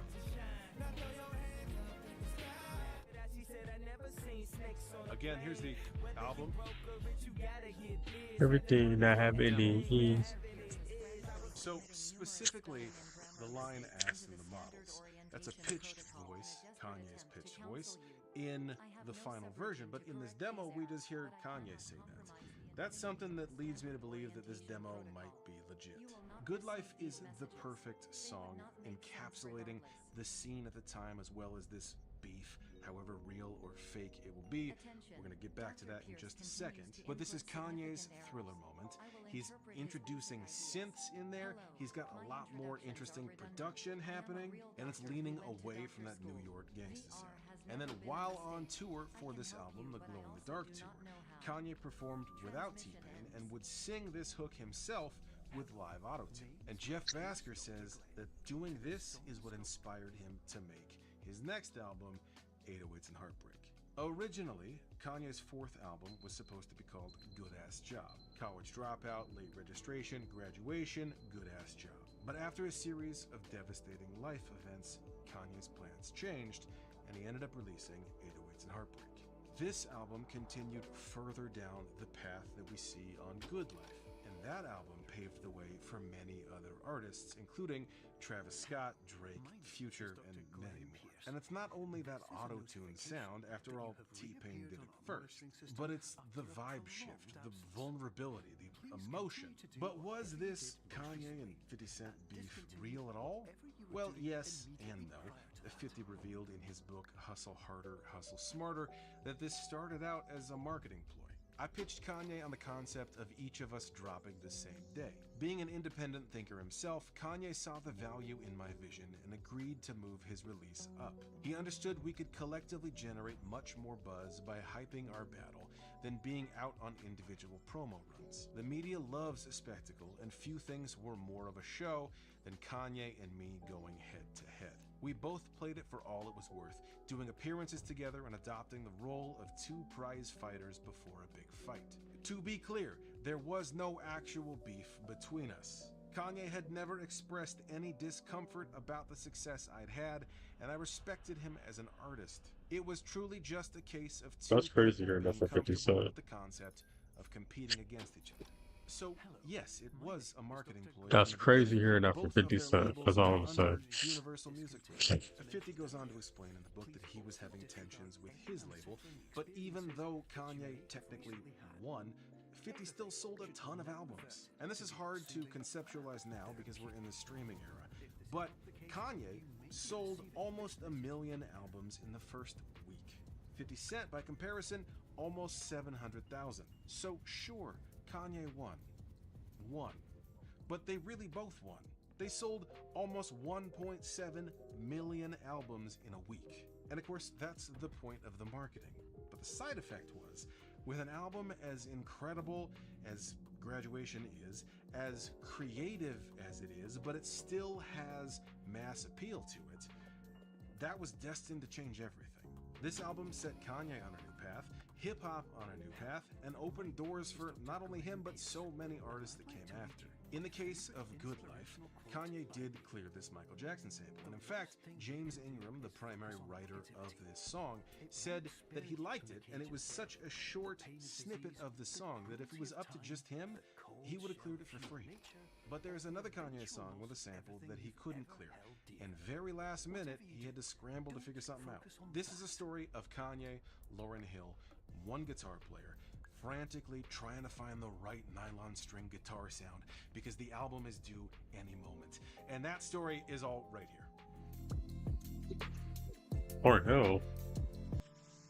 Can't think of the song.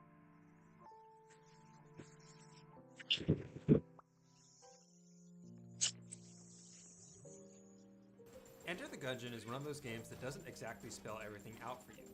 In particular, there are a lot of secrets and unlockables in the game that are never fully explained to the player. Most of the time, players just sort of stumble into things, accidentally do something awesome, or are confused, so they go to the internet and ask, anyone else see this green troll door thing, and what does it do?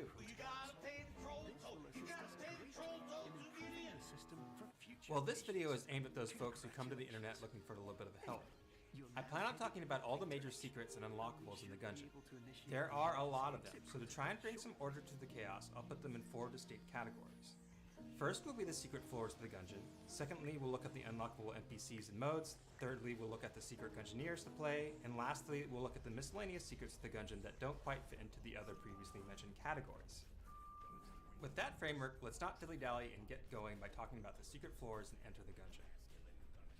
The earliest secret floor you can get to is one that's called the oubliette, sometimes referred to as the sewers because oubliette is one of those fancy $2 words. I don't much go for ethnic food. To get access to this floor, you need to locate the fireplace on the first floor, Keep of the Leadboard. Then you need to extinguish the fire in the fireplace, which can be done with any non-oil goop, such as water or poison liquid. Interacting with the secret passage within the extinguished fireplace will reveal a hidden room containing a hatch to the oubliette. If you don't have a gunner item that can produce liquid, there's usually at least one water barrel randomly located in a separate room on this same floor. Hopefully Hopefully this water barrel has spawned in the fireplace room itself or nearby, so you can push it towards the fireplace and extinguish it that way.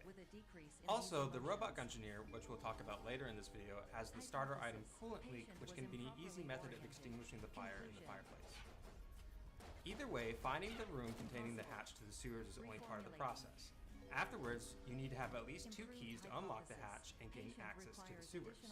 As some advice, you always start the run off with a single key, and Bellows' shop always sells at least 1 key on the first floor. So if you skip opening chests and buy an extra key from the shop, you should always have enough resources to get to the sewers. Also, if RNG is on your side, hopefully you'll run into some keys while clearing rooms or the boss's extra rewards. Additionally, if you're super strapped for keys, the pilot's trusty lockpick can be a last resort to opening the hatch. Once you open the hatch, you'll gain access to the Oubliette sewers. This floor is a step up in difficulty compared to its first and second floor siblings and contains various tough enemies, some of which can either be poison immune or have poison attacks. The boss on this floor is the Blob Lord.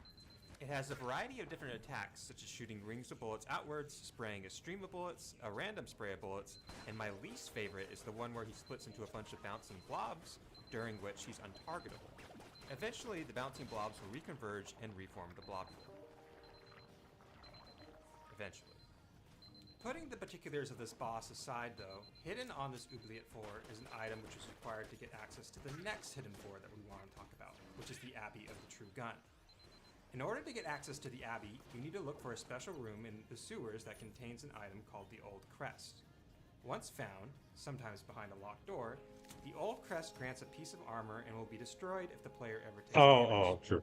So as a small bit of advice, I suggest you go through the Oubliette and clear out all the rooms you want, and then defeat the boss, and then finally grab the Old Crest.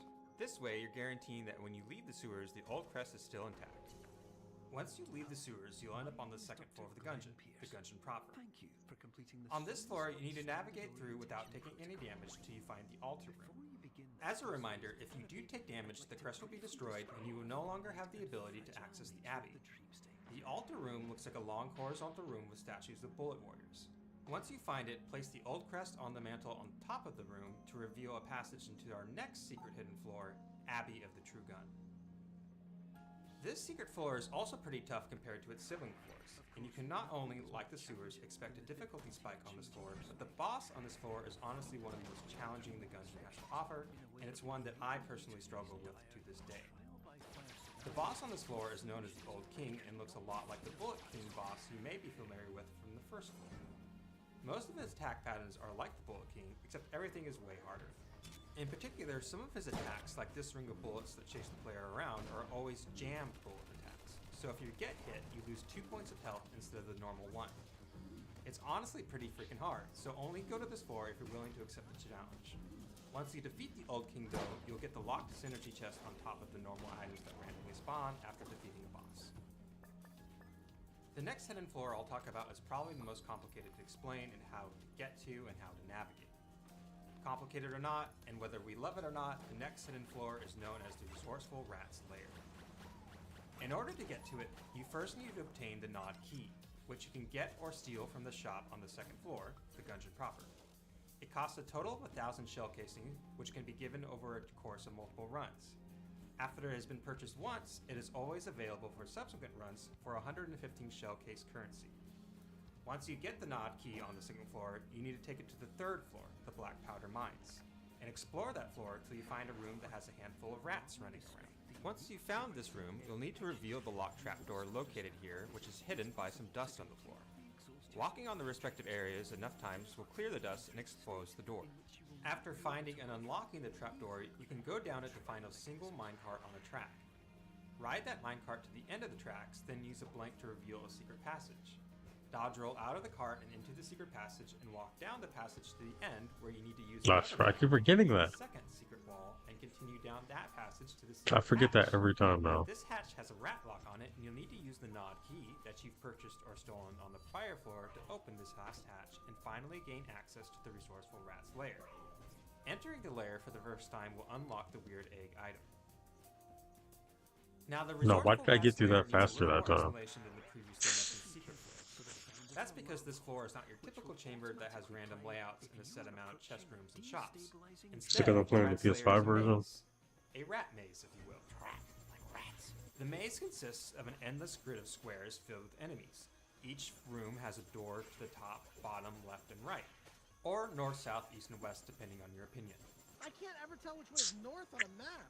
It's at the top. I thought north was like up. Up? If you don't follow the right sequence of paths, you will end up with an elevator to the 4th floor, the Hollow, and won't get to face the resourceful rat in the boss battle. You can find the correct direction of the maze by collecting 6 infuriating notes. The infuriating notes can be randomly found in any type of chest, aside from the 6th one, which can only be dropped by a mimic. Once all 6 notes have been found, no more notes will appear, and the notes can be referenced in your Ammonomicon at the bottom of the items section. Once you're done collecting all the infuriating notes, you know which direction to take in the maze by looking at the direction that the piece of cheese is pointing on in each note. The first note's cheese direction will point to the first direction in the maze, the second note will be the second navigation step, etc. Follow all the notes' directions and you'll eventually face the resourceful rat in a boss battle. The rat boss battle has 3 phases. The first phase has you fight the rat as he moves around the center of the boss arena, the second phase has you fight the rat in a giant mecha, and the third phase is the punch-out game. The main goal of the first and second phase of the rat boss battle is your traditional survive and deplete the boss's HP to 0 goal. The third phase is unique and requires you to not only dodge and block punches coming from the rat, but to also, within a time limit, punch the rat at the right moments for him to drop rat keys. He can drop a total of 6 rat keys, which can be used in the rat treasure room found after this boss battle. Now there's already a lot of really good videos out there that are going into detail about the resourceful rat boss battle. And I want this video to be centered on identifying and illuminating. I wonder if they put that in on purpose, because why does that make you the right size? However, if you That find part yourself never makes any struggling with this sense. boss in particular, I'm going to link Abe Clancy's video going over all 3 phases of the rat fight. It was definitely instrumental in my own success against the rat and deserves a shout out. Just know that the punch-out phase of the rat battle is often considered by many folks to be the hardest part of the whole game. However, one silver lining to all this is that if you do get to and lose the punch-out minigame phase of the battle, your Gungeon run isn't over and you aren't officially dead yet. Still, let's talk about the range of possibilities at this point in the game that could happen to you if you face the rat at punch-out. If you're the goat of the Gungeon, then you can beat the rat in all of his phases and from the knockout punch game, collect all 6 keys. From the 6 keys, you can open up 4 rat chests, which contain items that mimic the rat's attacks in the previously fought boss battles, and allow you to get the baby serpent. The baby serpent is hidden behind a secret wall that you can expose with a blink. If you're wondering what's up with the secret baby serpent thing, then I'll address it in the miscellaneous secrets of the Gungeon section, because it's sort of complicated and there's still more rat stuff I want to talk about. Coming back to all this rat stuff, if the player has a spare rat key, they can use it to skip the 4th floor, the Hollow, and get direct access to the 5th floor, the Forge. However, if the player doesn't have an extra rat key to spend, they can always leave the rat treasure room and go to the 4th floor for free. That's all the things that you can do with the 6 possible rat keys. If you're like me, you realistically will only collect a few rat keys. If this happens, you can always collect your consolation and participation prizes of a few pickup items and anything else the rat might have dropped during the punch-out phase. Really, how you perform in punch-out is a gradient from 1 to 6 keys. The more keys you get, the better the potential reward. In summary, there's a giant rat, it's hard to get to him, it's hard to beat him. But if you can clench this one out, then you're truly a master of the Gungeon in my eyes. One neat effect too of collecting all the rat items is that you get the rat skin on your Gungeoneer. Pretty cool. The next hidden floor we need to go over though is the RNG department. To get to the RNG department, you need at least 1 master round, which can be obtained by having a perfect boss battle. In other words, not taking any damage during a boss fight. Having at least 1 master round makes it so that the 4th floor there will always be a specific cell creep room. If you give this cell creep a master round and any 2 other items or guns, his metal crate will explode, revealing a secret passage, letting the player down to the next secret floor, the RNG department. The RNG department is a unique floor of the Gungeon because it always has a fixed layout and is not like the other floors which are randomly generated. The enemies here generally parody the ones you've already faced in the Gungeon, looking slightly different and having some slight differences in behavior here and there. But ultimately, they're the same bread and butter you're probably familiar with. Another thing to keep in mind is that the floor doesn't have any chest rooms or shops in its fixed layout. boss on this RNG department is a Gundam. He appears in a helicopter as the boss and is particularly difficult for two reasons. The first is that he's one of the more mobile bosses you'll fight in the Gungeon. You will fly quickly from one end to the other of the boss arena, and if your guns aren't good at long range, this can prove to be a real struggle. Additionally, he can shoot columns of flame-shaped bullets, which create fire between them, which make navigating around the boss arena very difficult. All of this paired with his normal attacks make this one of the tougher boss battles. So come prepared with the right guns and lots of blanks. Once you've taken him down, since the RNG floor doesn't contain your traditional elevator exit and entry, you'll need to jump off the building to land somehow, because of Gungeon logic, on the 5th floor entry elevator room. Moving on to the final secret floor I'll discuss in this video is Bullet Hell. The conditions that get to Bullet Hell are pretty simple compared to some of the previous secret levels we've discussed, but is also a little bit more meta since it requires multiple successful runs of the Gungeon. More specifically, it requires that you kill the past of the 4 main Gungeoneers. So to go over these preconditions quickly, you need to go to the past and, as the Marine, defeat the interdimensional